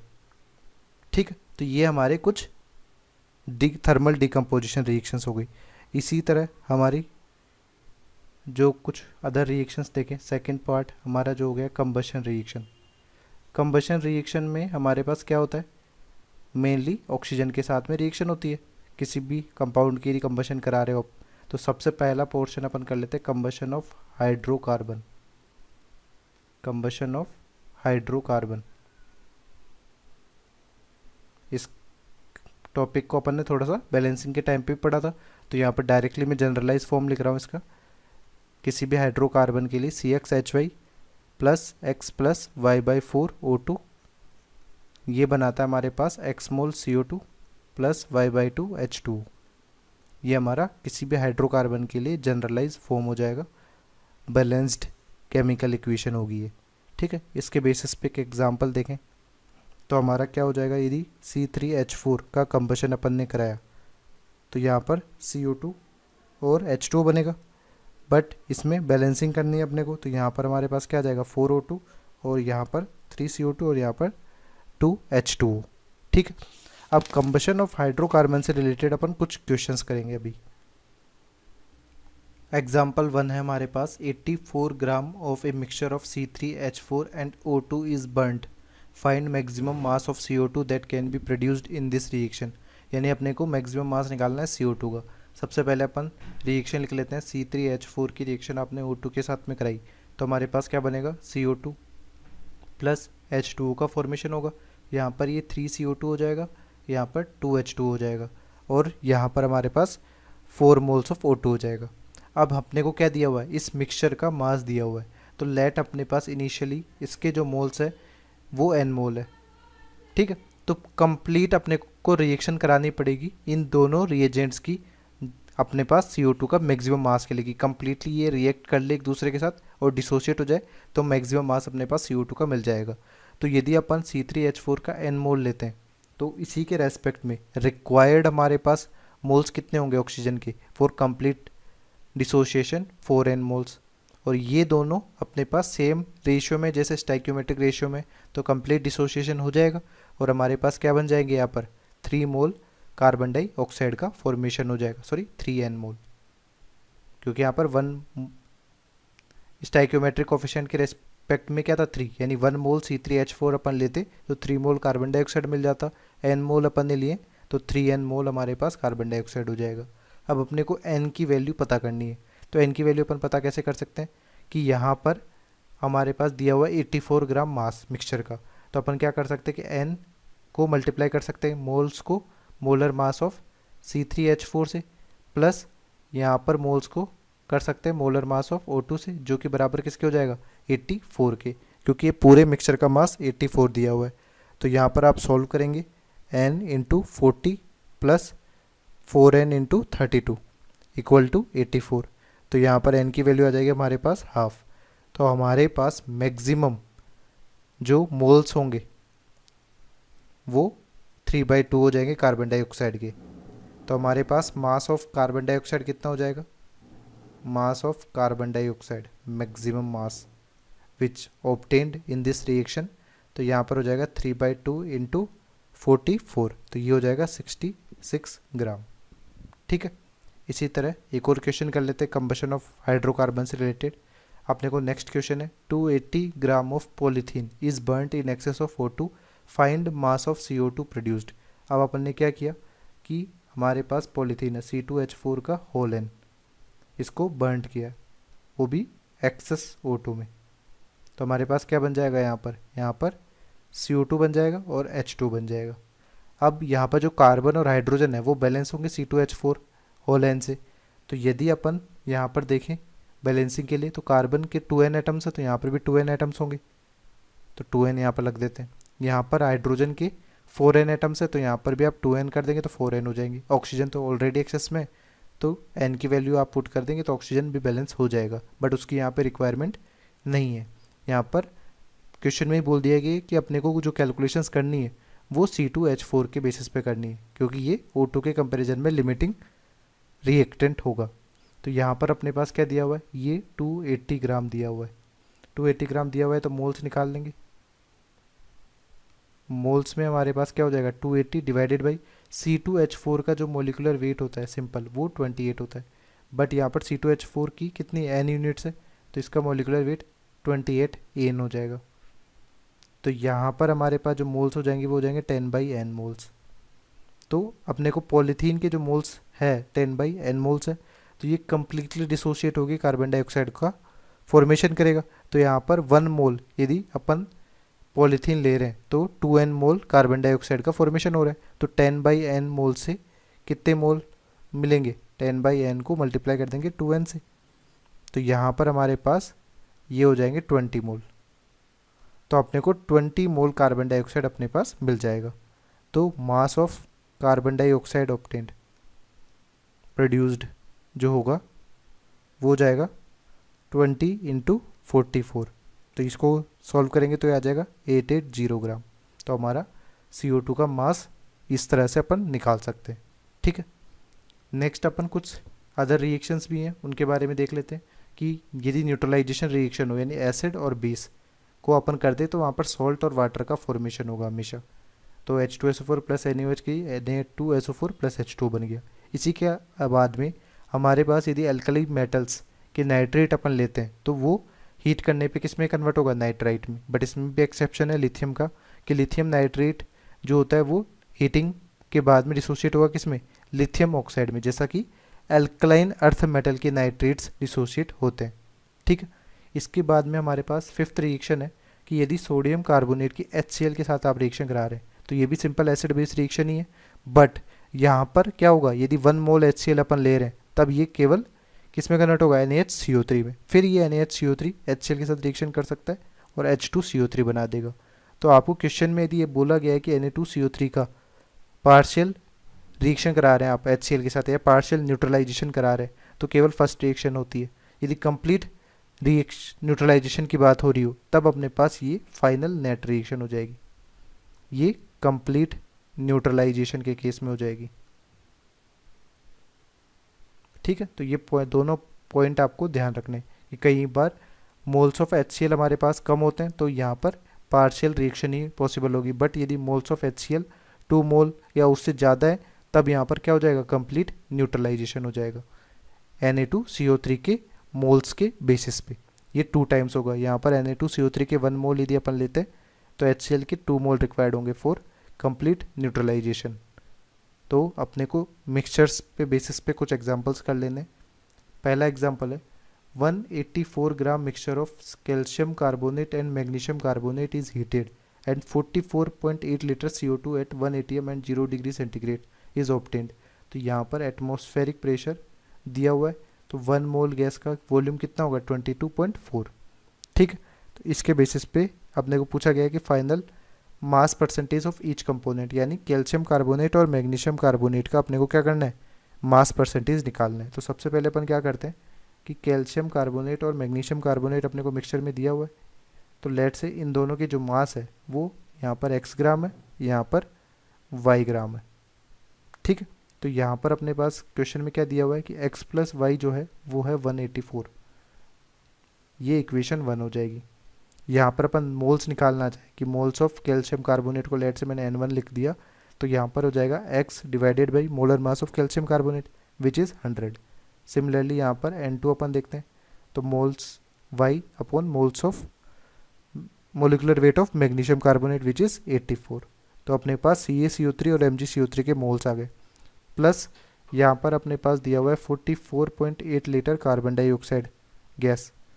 तो यहाँ पर मोल्स ऑफ कार्बन डाइऑक्साइड कितने होंगे, moles of carbon dioxide obtained जो होगा वो 44.8 डिवाइडेड बाई 22.4, क्योंकि 1 मोल गैस का वॉल्यूम कितना होता है 22.4 at 1 atm and 0 degree centigrade temperature. तो ये 2 मोल हो जाएगा। अब अपने को रिएक्शंस देखनी पड़ेगी कि रिएक्शंस हमारे पास किस तरह से होगी। तो सबसे पहले अपन देख लेते हैं कि कैल्शियम कार्बोनेट को जब आप हीट करेंगे तो ये किस में कन्वर्ट हो जाएगा, calcium oxide plus carbon dioxide में। ठीक है, तो यहाँ पर अपन मोल मोल एनालिसिस यदि लगा दें, मोल मोल एनालिसिस,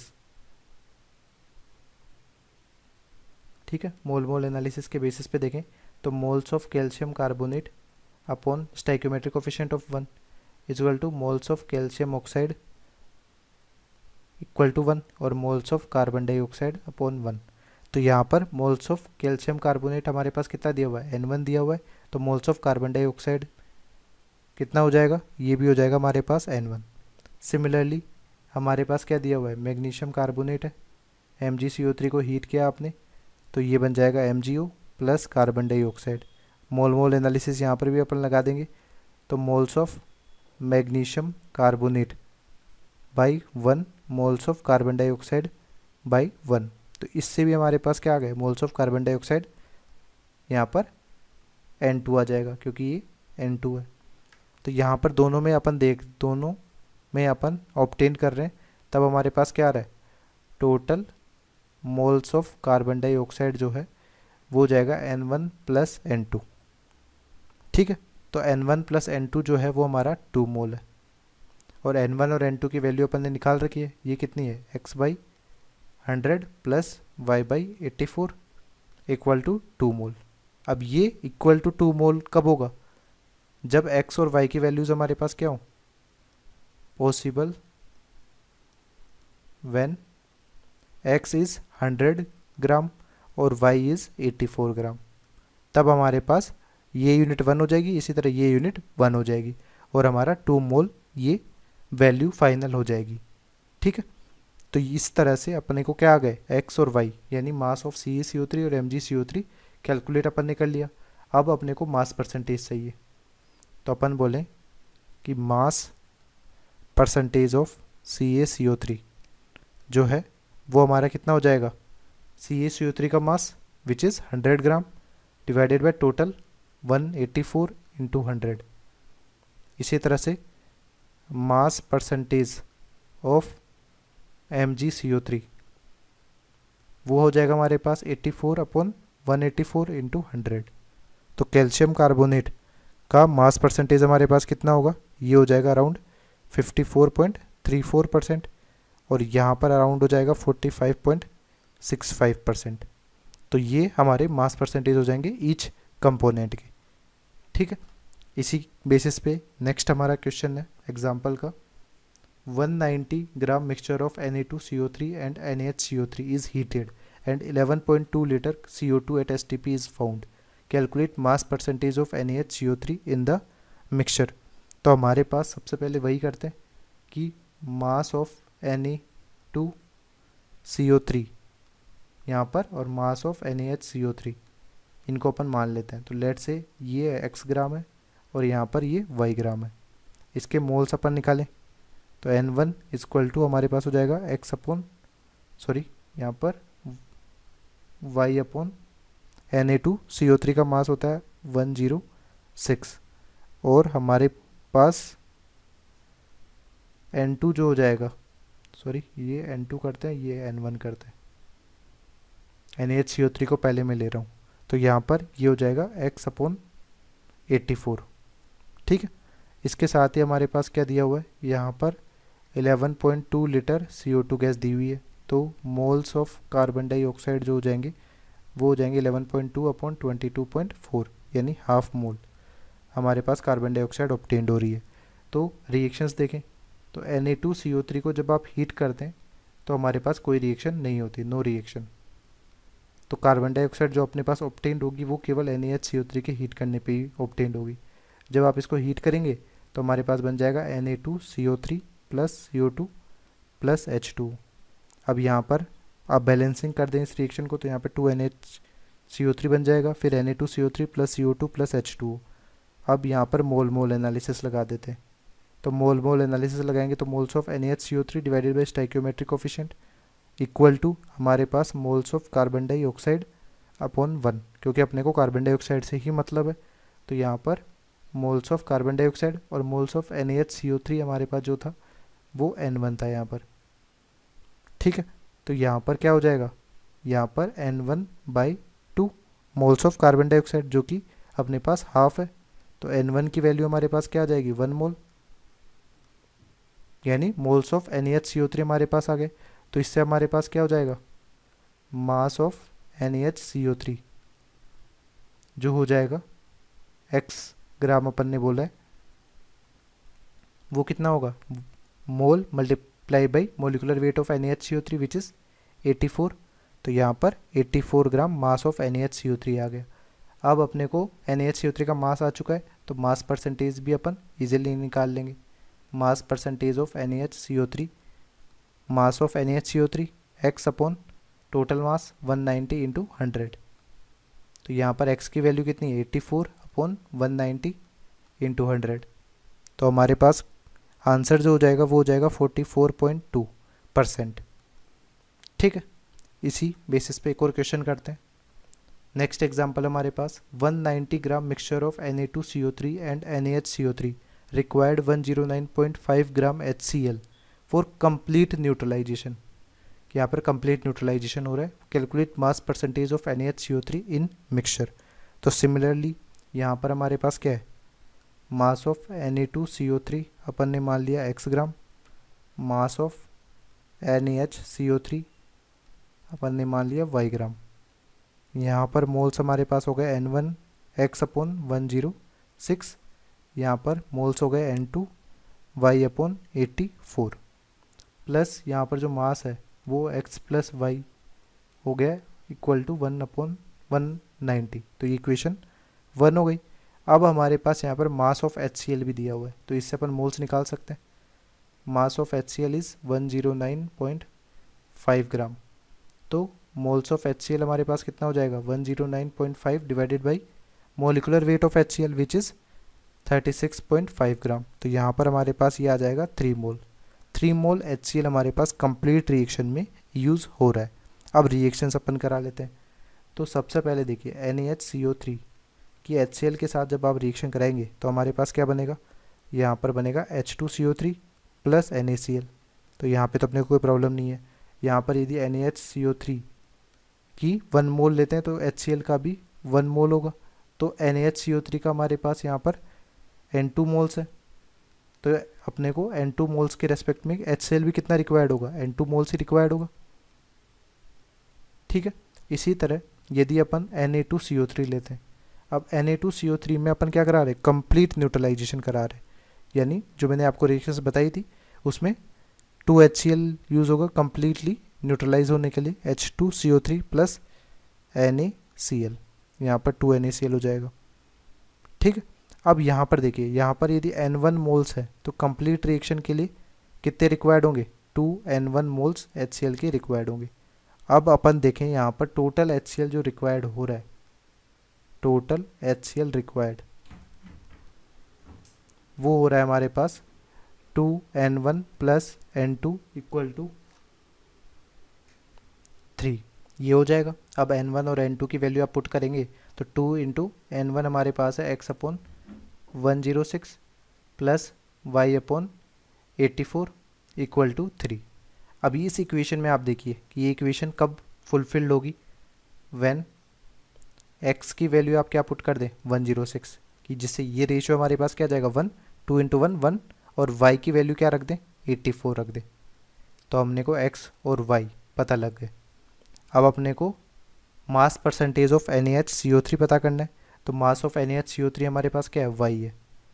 तो अपन इस तरह से यहाँ पे मास परसेंटेज ऑफ NaHCO3 भी निकाल सकते हैं। मास परसेंटेज ऑफ NaHCO3 जो हो जाएगा वो हो जाएगा y divided by total mass 190 into 100। y हमारे पास कितना है 84 डिवाइडेड बाई 190 इंटू 100, तो ये वैल्यू हो जाएगी 44.2%। ठीक है, तो इस तरह से अपन ने एनालिसिस ऑफ मिक्सचर से रिलेटेड सारे वेरिएशन वाले क्वेश्चंस कर लिए हैं।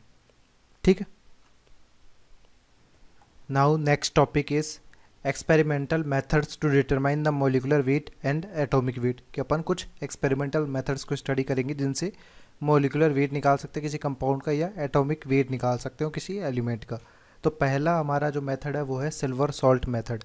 सिल्वर सॉल्ट मेथड का यूज़ अपन क्या किस लिए करते हैं, किसी भी ऑर्गेनिक एसिड का मोलिकुलर वेट निकालने के लिए।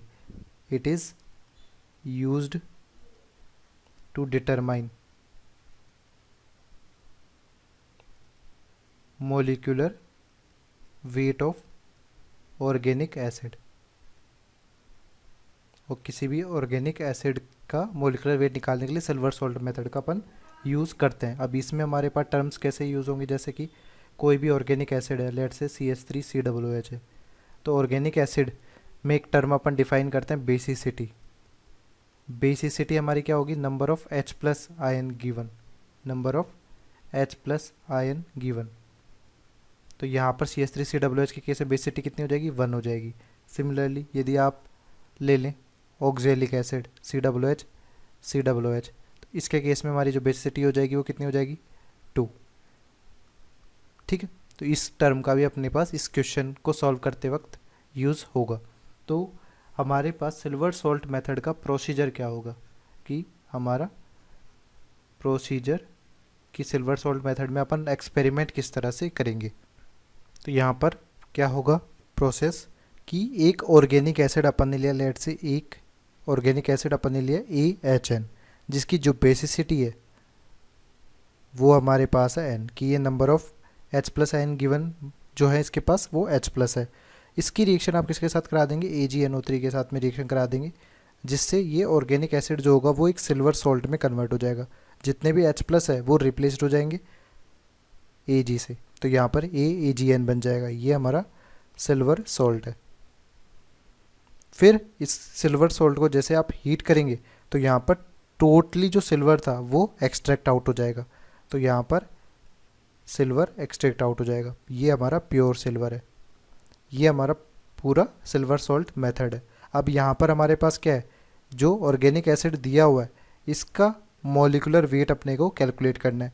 और यहाँ पर गिवन क्या होगा, ये सिल्वर सॉल्ट का जो वेट होगा वो अपने को गिवन होगा। लेट से यहाँ पर W ग्राम इसका वेट है, प्लस सिल्वर जो प्योर सिल्वर मिल रहा है उसका भी वेट अपने को पता होगा, लेट से ये X ग्राम है। अब अपने को क्या करना होगा कि इस प्रोसेस के लिए, ये जो प्रोसेस है यहाँ पर POAC अप्लाई करना पड़ेगा, principal of atomic conservation for silver.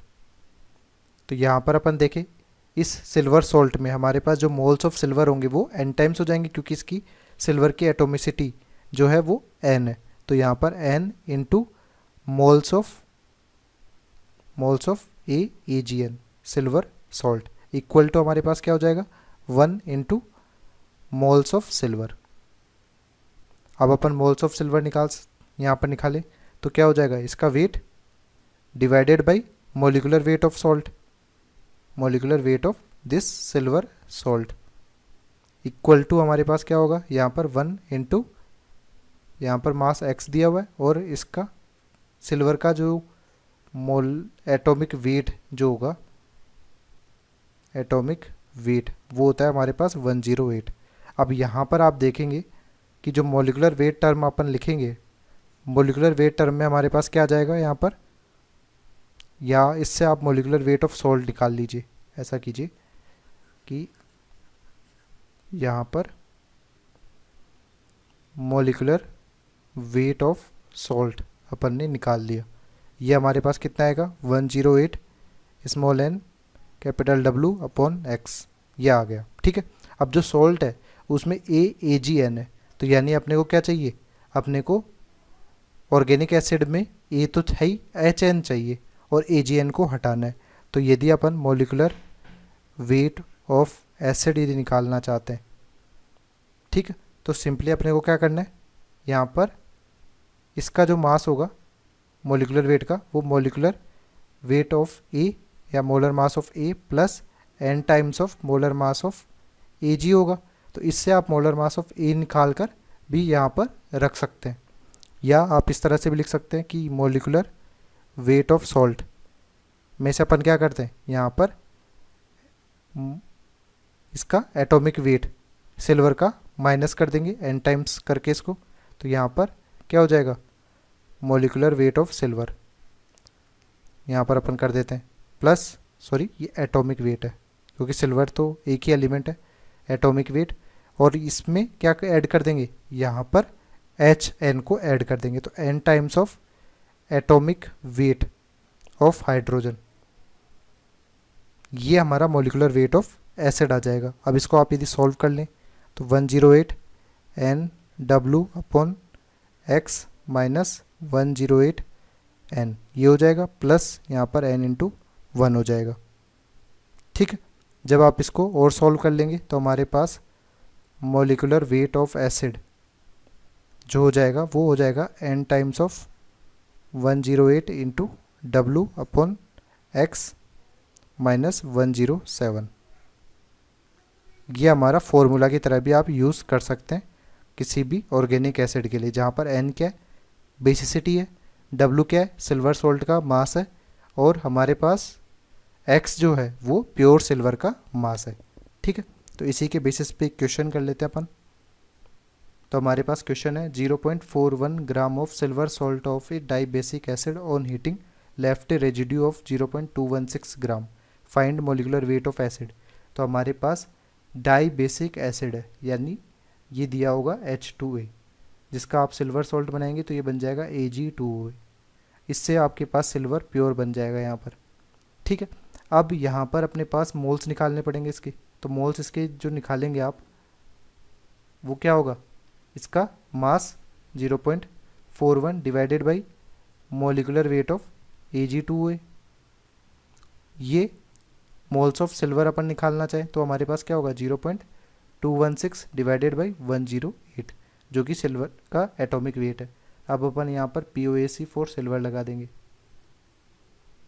तो हमारे पास क्या बन जाएगा, यहाँ पर 2 टाइम्स ऑफ Ag2A का moles of Ag2A equal to 1 into moles of Ag, ये हमारा POAC लग जाएगा। अब यहाँ पर आप सॉल्व कर सकते हैं, 2 into 0.41, molecular weight of Ag2A कितना होगा, 2 टाइम्स ऑफ Ag का मास होता है 108, प्लस यहाँ पर मोलर मास ऑफ A निकाल लेंगे, तो यहाँ पर हमारे पास क्या हो जाएगा, ये Ag का मोल्स हमारे पास है 0.216 अपॉन 108।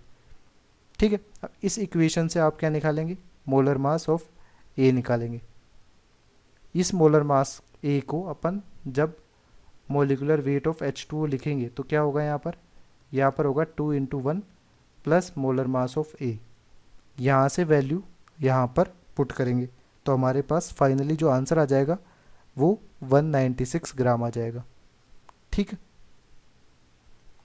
नेक्स्ट मेथड है हमारे पास क्लोरोप्लेटिनेट मेथड, या इसे कह सकते हैं प्लेटिनिक क्लोराइड मेथड। ये मेथड जो होता है वो मेनली ऑर्गेनिक बेसिस के मोलिकुलर वेट को डिटरमाइन करने के लिए यूज़ किया जाता है। It is used to determine molecular weight of organic bases. Organic bases से क्या मतलब है, जैसे कि अपन ने ले लिया CH3NH2। अब यहाँ पर जैसे एसिड्स के केस में अपन एक टर्म डिफाइन की थी बेसिसिटी, वैसे यहाँ पर एक टर्म डिसाइड करेंगे एसिडिटी। तो एसिडिटी हमारे पास क्या होता है, number of H plus taken, कि कितने H प्लस ये ले सकता है। तो यहाँ पर 1 H प्लस एब्जॉर्ब कर सकता है, तो इसकी एसिडिटी क्या हो जाएगी, 1 हो जाएगी। ठीक है, तो इसे अपन क्या बोल सकते हैं, इसको अपन बोल सकते हैं मोनो एसिडिक बेस। अब अपने पास क्लोरोप्लेटिनेट मेथड का प्रोसीजर क्या होगा कि अपन किस तरह ये एक्सपेरिमेंट करते हैं। तो इनिशियली हमारे पास क्या करते हैं कि एक बेस है, उसको अपन किसके साथ, क्लोरोप्लेटिनिक एसिड H2PtCl6, इसको अपन क्या बोलते हैं, क्लोरोप्लेटिनिक एसिड के साथ रिएक्शन कराएंगे तो हमारे पास एक सॉल्ट का फॉर्मेशन हो जाएगा B2H2PtCl6 का होल एन। ये हमारा क्लोरोप्लेटिनेट सॉल्ट है।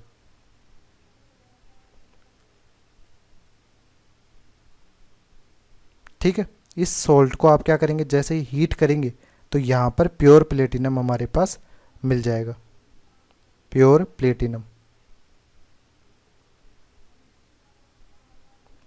तो यहाँ पर जो बेस है वो पॉली एसिडिक बेस है,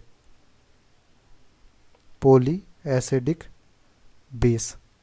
तो हमारे पास यहाँ पर क्या टर्म डिसाइड करेंगे, आप एसिडिटी डिफाइन करेंगे। तो इसकी एसिडिटी जो होगी वो हमारे पास क्या है, स्मॉल एन है, इसलिए हमारे पास सॉल्ट में यहाँ पे एन वैल्यू भी आई है। अब अपने को इसी में भी क्या करना है, यहाँ पर भी अपने को POAC मेथड ही लगाना है। तो principal of atomic conservation for platinum यहाँ पर अपन लगाएंगे, तो इस प्रोसेस में लगाएंगे। ठीक है, यहाँ पर आप लगाएंगे तो हमारे पास क्या हो जाएगा, यहाँ पर प्लेटिनम के n एटम्स है तो n टाइम्स हो जाएगा moles of this salt equal to हमारे पास 1 into moles of platinum pure. ठीक है, तो हमारे पास क्या हो जाएगा यहाँ पर n इंटू इसका वेट अपन ने लेट से W ग्राम ले लिया है और इसका वेट अपन ने क्या ले लिया, x ग्राम ले लिया। तो सेम ही लॉजिक चलेगा जैसे कि सिल्वर सॉल्ट मेथड में चल रहा था। तो यहाँ पर मोलिकुलर वेट ऑफ सॉल्ट और यहाँ पर 1 इंटू एक्स अपॉन 195, क्योंकि जो प्लेटिनम है उसका एटॉमिक वेट ये होता है, एटॉमिक वेट जो हो गया वो 195 हो जाएगा। ठीक है, तो इसके बेसिस पे अपन ने मोलिकुलर वेट ऑफ सॉल्ट निकाल लिया। मोलिकुलर वेट ऑफ सॉल्ट हमारे पास क्या हो गया, 195 NW अपॉन एक्स। अब यदि अपन मोलिकुलर वेट ऑफ बेस निकालना चाहें तो हमारे पास क्या होगा, मोलिकुलर वेट ऑफ बेस, तो वो होगा हमारे पास molecular weight of salt minus weight of H2PtCl6, और ये भी हमारे पास क्या हो जाएगा का होल एन, H2PtCl6 का होल एन जो हमारा यहाँ पर पार्ट दिया हुआ है। इसको यदि आप माइनस कर देंगे और उसमें किसका डिवाइडेशन कर देंगे, 2 से डिवाइड कर देंगे, तो हमारे पास क्या आ जाएगा, finally molecular weight of base आ जाएगा। ये यहाँ पर n टाइम्स है। ठीक है, कि हमारे पास H2PtCl6 के जो पार्ट है वो यहाँ पर n टाइम पार्ट है। फिर हमारे पास यहाँ पर B2 है, तो B2 और यहाँ पर B है, तो उसको मास निकालने के लिए, आपको मोलिकुलर वेट निकालने के लिए क्या करना पड़ेगा, हाफ भी करना पड़ेगा, इसलिए यहाँ पर 2 इंट्रोड्यूस किया गया है। तो इसको आप सॉल्व करेंगे तो हमारे पास क्या आ जाएगा, यहाँ पर फाइनली फॉर्मूला जो हमारा डिराइव हो जाएगा, molecular weight of base equal to हमारे पास हो जाएगा n/2 195 into W upon x minus 410। तो ये फॉर्मूला भी आप डायरेक्टली यूज़ कर सकते हैं वाइल सॉल्विंग क्वेश्चंस। तो अपन नेक्स्ट क्वेश्चन हमारे पास है वो देख लेते हैं। इसमें दिया हुआ है 0.98 gram of chloroplatinate salt of diacidic base on heating left 0.39 gram of residue, find molecular weight of base. तो यहाँ पर हमारे पास देखिए क्लोरोप्लेटिनेट सॉल्ट, सबसे पहले तो हमारे पास डाई एसिडिक बेस है, तो यहाँ पर जो बेस है उसके n की जो वैल्यू है वो 2 है। तो इससे हमारे पास क्या बन जाएगा, यहाँ पर ये बन रहा है B2H2PtCl6 का होल ट्वाइस, उसके साथ फिर लास्ट में Pt मिल रहा है। तो यहाँ पर अपने पास मास कितना दिया हुआ है, ये 0.98 ग्राम मास दिया हुआ है, और रेजिड्यू फाइनल जो मिल रहा है प्लेटिनम का वो 0.39 ग्राम दिया हुआ है। तो अपन यदि फॉर्मूला डायरेक्टली लगा के देखें इस क्वेश्चन में, तो molecular weight of base POAC में लगाकर भी आप फॉर्मूला डिराइव कर सकते हैं, या डायरेक्टली फॉर्मूला भी अप्लाई कर सकते हैं। तो n/2 अपॉन 195 इंटू W/x इन -410। अब यहाँ पर वैल्यूज़ क्या है, n की वैल्यू 2 है, W की वैल्यू हमारे पास 0.98 है, x की वैल्यू हमारे पास क्या है 0.39 है। ठीक है, इन सब वैल्यूज़ को पुट करते हैं तो यहाँ पर हो जाएगा 2/2 195 इंटू 0.98 अपॉन 0.39 माइनस 410। तो इसको आप सॉल्व करेंगे तो ये वैल्यू आ जाएगी हमारे पास 80। तो इस तरह से आप यहाँ पर ऑर्गेनिक बेस का मॉलिक्यूलर वेट निकाल सकते हैं। Next experimental method to determine atomic weight is Dulong Petit law. ये लॉ जो है मेनली किसके लिए यूज़ होता है, एटॉमिक वेट ऑफ मेटल को निकालने के लिए। बट यहाँ पर ये सिर्फ मेटल्स के एटॉमिक वेट को ही कैलकुलेट कर सकता है। तो यहाँ पर एक क्वेश्चन भी दिया हुआ है, which of the following elements atomic weight can not be determined by this law. तो हमारे पास गोल्ड, सिल्वर और कॉपर तो सारे मेटल्स है, बस नियोन जो है वो नोबल गैस है, ये मेटल नहीं है। तो यहाँ पर आंसर क्या हो जाएगा, ऑप्शन डी करेक्ट आंसर हो जाएगा। अब अपने पास इस मेथड के थ्रू अपन किस फॉर्मूला से निकालेंगे एटॉमिक वेट ऑफ मेटल, यहाँ पर दिया हुआ है वो फॉर्मूला। यहाँ पर क्या है कि एटॉमिक वेट ऑफ मेटल को यदि अपन उस मेटल की स्पेसिफिक हीट कैपेसिटी से मल्टीप्लाई कर देते हैं तो ये हमारे पास जो वैल्यू आएगी ये ईच मेटल के लिए 6.4 ही आएगी। अब यहाँ पर एक टर्म हमारे पास क्या है, स्पेसिफिक हीट कैपेसिटी। ये क्या होता है, ये हमारे पास amount of heat required to reach the temperature of 1 gram of a substance. यानी 1 ग्राम मेटल अपन ने ले लिया, उसका 1 डिग्री सेंटीग्रेड टेम्परेचर यदि अपने को बढ़ाना है कि जैसे 15 डिग्री सेंटीग्रेड टेम्परेचर पर है और 16 डिग्री सेंटीग्रेड पे पहुंचाना है, तो जितनी हीट रिक्वायर्ड होगी इस टेम्परेचर को बढ़ाने के लिए वो हमारा क्या होगा, स्पेसिफिक हीट कैपेसिटी होगा। तो यहाँ पर स्पेसिफिक हीट कैपेसिटी के लिए अपन क्या फॉर्मूला यूज़ करते हैं, delta Q equal to M S delta T, where delta Q जो होता है वो हीट ट्रांसफर्ड होता है, एम क्या है मास ऑफ सब्सटेंस, एस हमारा स्पेसिफिक हीट कैपेसिटी हो जाएगा, टी चेंज इन टेम्परेचर हो जाएगा। अब यहाँ पर हमारे पास वाटर यदि ले लेते हैं अपन किसी एक सिस्टम में, तो वहाँ पर स्पेसिफिक हीट कैपेसिटी जो हो जाएगी वो 1 कैलोरी पर ग्राम पर डिग्री सेंटीग्रेड हो जाएगा। अब समटाइम्स हमारे पास कैलोरी के अलावा यूनिट्स में जूल भी दिया हो सकता है, तो अपन इस कन्वर्जन फैक्टर को भी यूज़ कर सकते हैं कि 1 कैलोरी इक्वल टू 4.8 जूल। इस लो के बेसिस पे क्वेश्चन कर लेते हैं अपन। अपने को क्या बोला गया है कि 10 ग्राम of a metal at 30 degree centigrade is immersed into 10 gram of A water at 17.3 degree centigrade, final temperature is 20 degree centigrade, find atomic weight of the metal. तो हमारे पास क्या है कि एक मेटल है, उसका वेट कितना है 10 ग्राम है, टेम्परेचर कितना है 30 डिग्री सेंटीग्रेड है, उसको अपन ने वाटर में क्या किया, इमर्स कर दिया। अब जो ये वाटर है उसका वेट कितना है 10 ग्राम है और टेम्परेचर कितना है 17.3 डिग्री सेंटीग्रेड है। जब ये इसमें डिप हो जाएगा तो हमने को फाइनल सॉल्यूशन मिलेगा। ठीक है, अब यहाँ पर जो फाइनल सॉल्यूशन है हमारे पास, इस फाइनल सॉल्यूशन का जो टेम्परेचर है वो 20 डिग्री सेंटीग्रेड टेम्परेचर है। ठीक है, तो यहाँ पर क्या होगा कि 20 डिग्री सेंटीग्रेड फाइनल टेम्परेचर है तो मेटल का टेम्परेचर क्या होगा, कम होगा और वाटर का टेम्परेचर बढ़ेगा, यानी हीट जो ट्रांसफर्ड होगी वो मेटल से वाटर में ट्रांसफ़र होगी। तो हीट ट्रांसफ़र का अपन ने फॉर्मूला पढ़ा अभी, delta Q equal to M S delta T. ठीक है, तो यदि अपन बोलें कि यहाँ पर हीट लॉस्ट बाय मेटल जो हो जाएगा वो किसके बराबर हो जाएगा, हीट गेन्ड बाय वाटर, यही चीज़ होगी। तो हमारे पास हीट ट्रांसफ़र के लिए अपने पास क्या हो जाएगा, यही फॉर्मूला लगाना है एम एस डेल्टा टी। तो अपने पास mass of metal multiplied by यहाँ पर specific heat capacity of metal into change in temperature, final solution और इनिशियली मेटल का टेम्परेचर में डिफरेंस। यही चीज़ अपन वाटर के लिए लिखेंगे, mass of water multiplied by specific heat capacity of water into यहाँ पर change in temperature of water. अब देखिए यहाँ पर हमारे पास मास ऑफ वाटर मेटल दिया हुआ है 10 ग्राम, स्पेसिफिक हीट कैपेसिटी अपने को निकालनी है मेटल, और चेंज इन टेम्परेचर, यहाँ पे 30 डिग्री सेंटीग्रेड से 20 डिग्री सेंटीग्रेड में चेंज हो रहा है, तो यहाँ पर अपन ओनली मैग्नीट्यूड लेंगे, साइन नहीं लेंगे। तो 30 डिग्री से 20 यानी 10 का चेंज आ रहा है।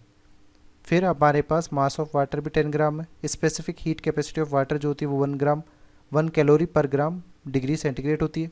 चेंज इन टेम्परेचर यहाँ पर 17.3 से 20 डिग्री सेंटीग्रेड पे जा रहा है, तो इसका डिफरेंस आप कर देंगे 20 माइनस 17.3, ये आ जाएगा 2.7 डिग्री सेंटीग्रेड।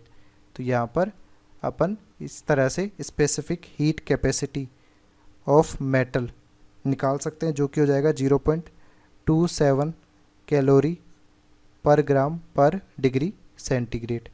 तो ये हमारा हो जाएगा specific heat capacity of metal. अब यहाँ पर अपने को जो फॉर्मूला दिया हुआ था कि atomic weight of metal multiplied by specific heat capacity of metal जो होता है वो कितने बराबर होगा, 6.4 के बराबर होगा। अपने को स्पेसिफिक हीट कैपेसिटी पता चल चुका है, तो एटॉमिक वेट ऑफ मेटल जो हो जाएगा वो कितना हो जाएगा, 6.4 divided by specific heat capacity of metal which is 0.27। तो इसको सॉल्व करेंगे तो यहाँ पे आ जाएगा 23.7। ये हमारा एटॉमिक वेट ऑफ मेटल होगा। ठीक है, नेक्स्ट मेथड हमारे पास Victor Meyer method. Victor Meyer method का यूज़ करते हैं अपन to determine the molecular weight of volatile substance. कोई वोलेटाइल सब्सटेंस है उसका मोलिकुलर वेट निकालने के लिए अपन विक्टर मेयर मेथड का यूज़ करेंगे। अब इस मेथड के लिए अपने को क्या कंसेप्ट जानना ज़रूरी है, कंसेप्ट ऑफ वेपर प्रेशर अपने को जानना ज़रूरी है। अब वेपर प्रेशर में क्या होता है कि जैसे कि आपने एक ग्लास ऑफ वाटर लिया, उसमें वाटर भर रखा है आपने, ठीक है। अब इस ग्लास ऑफ वाटर को आपने किसी कंटेनर से ढक दिया। अब क्या होगा कि नॉर्मल रूम टेम्परेचर है, रूम टेम्परेचर होता है 25 डिग्री सेंटीग्रेड टेम्परेचर पे। क्या होगा, ये जो वाटर होता है ये अपने लेयर से इवोपरेट होगा, बट कुछ इवोपरेट हुआ हुआ भी वापस कंडेंसेशन भी होगा। तो यहाँ पर इवोपरेशन और कंडेंसेशन दोनों ही चीज़ें चलती रहेंगी। बट एक स्थिति ऐसी आएगी जब जिस रेट से हमारे पास इवोपरेट हो रहा है वाटर उसी रेट से कंडेंसेशन होगा, तो इस वाटर का लेवल, जो ग्लास ऑफ वाटर का लेवल है वो कांस्टेंट हो जाएगा, वो घटता बढ़ना बंद कर देगा। तो यहाँ पर वो स्टेट कौन सी होगी, वो हो जाएगी इक्विलिब्रियम स्टेट। तो एट इक्विलिब्रियम हमारे पास जो होगा rate of evaporation equal to हमारे पास हो जाएगा रेट ऑफ कंडेंसेशन। ठीक है, तो रेट ऑफ इवोपरेशन और रेट ऑफ कंडेंसेशन इक्विलिब्रियम पर आ गया। तो इसी इक्विलिब्रियम स्टेट पर हमारा जो इन वेपर्स, जो भी हमारे पास सराउंडिंग में वेपर्स है, उनके द्वारा जो भी प्रेशर एग्जर्ट किया जाएगा उसे अपन क्या कहेंगे, वेपर प्रेशर। तो at equilibrium the pressure exerted by vapors is called vapor pressure।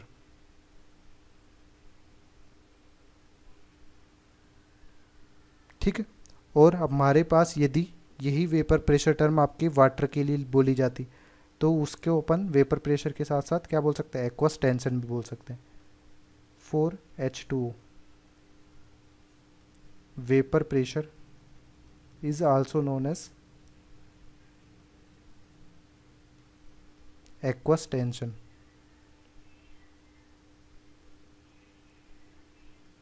ठीक है, अब हमारा जो विक्टर मेयर मेथड है उसका प्रोसीजर क्या होता है, तो इसका अपन प्रोसीजर देख लेते हैं कि अपने पास किस तरह से आपको ये एक्सपेरिमेंट करना है। तो हमारे पास क्या है कि कोई भी एक वोलेटाइल सब्सटेंस है जिसको आपने कंटेनर में रखा और उसको थोड़ा हीट किया। ठीक है, तो यहाँ पर ये W ग्राम क्या दिया हुआ है, वोलेटाइल सब्सटेंस दिया हुआ है।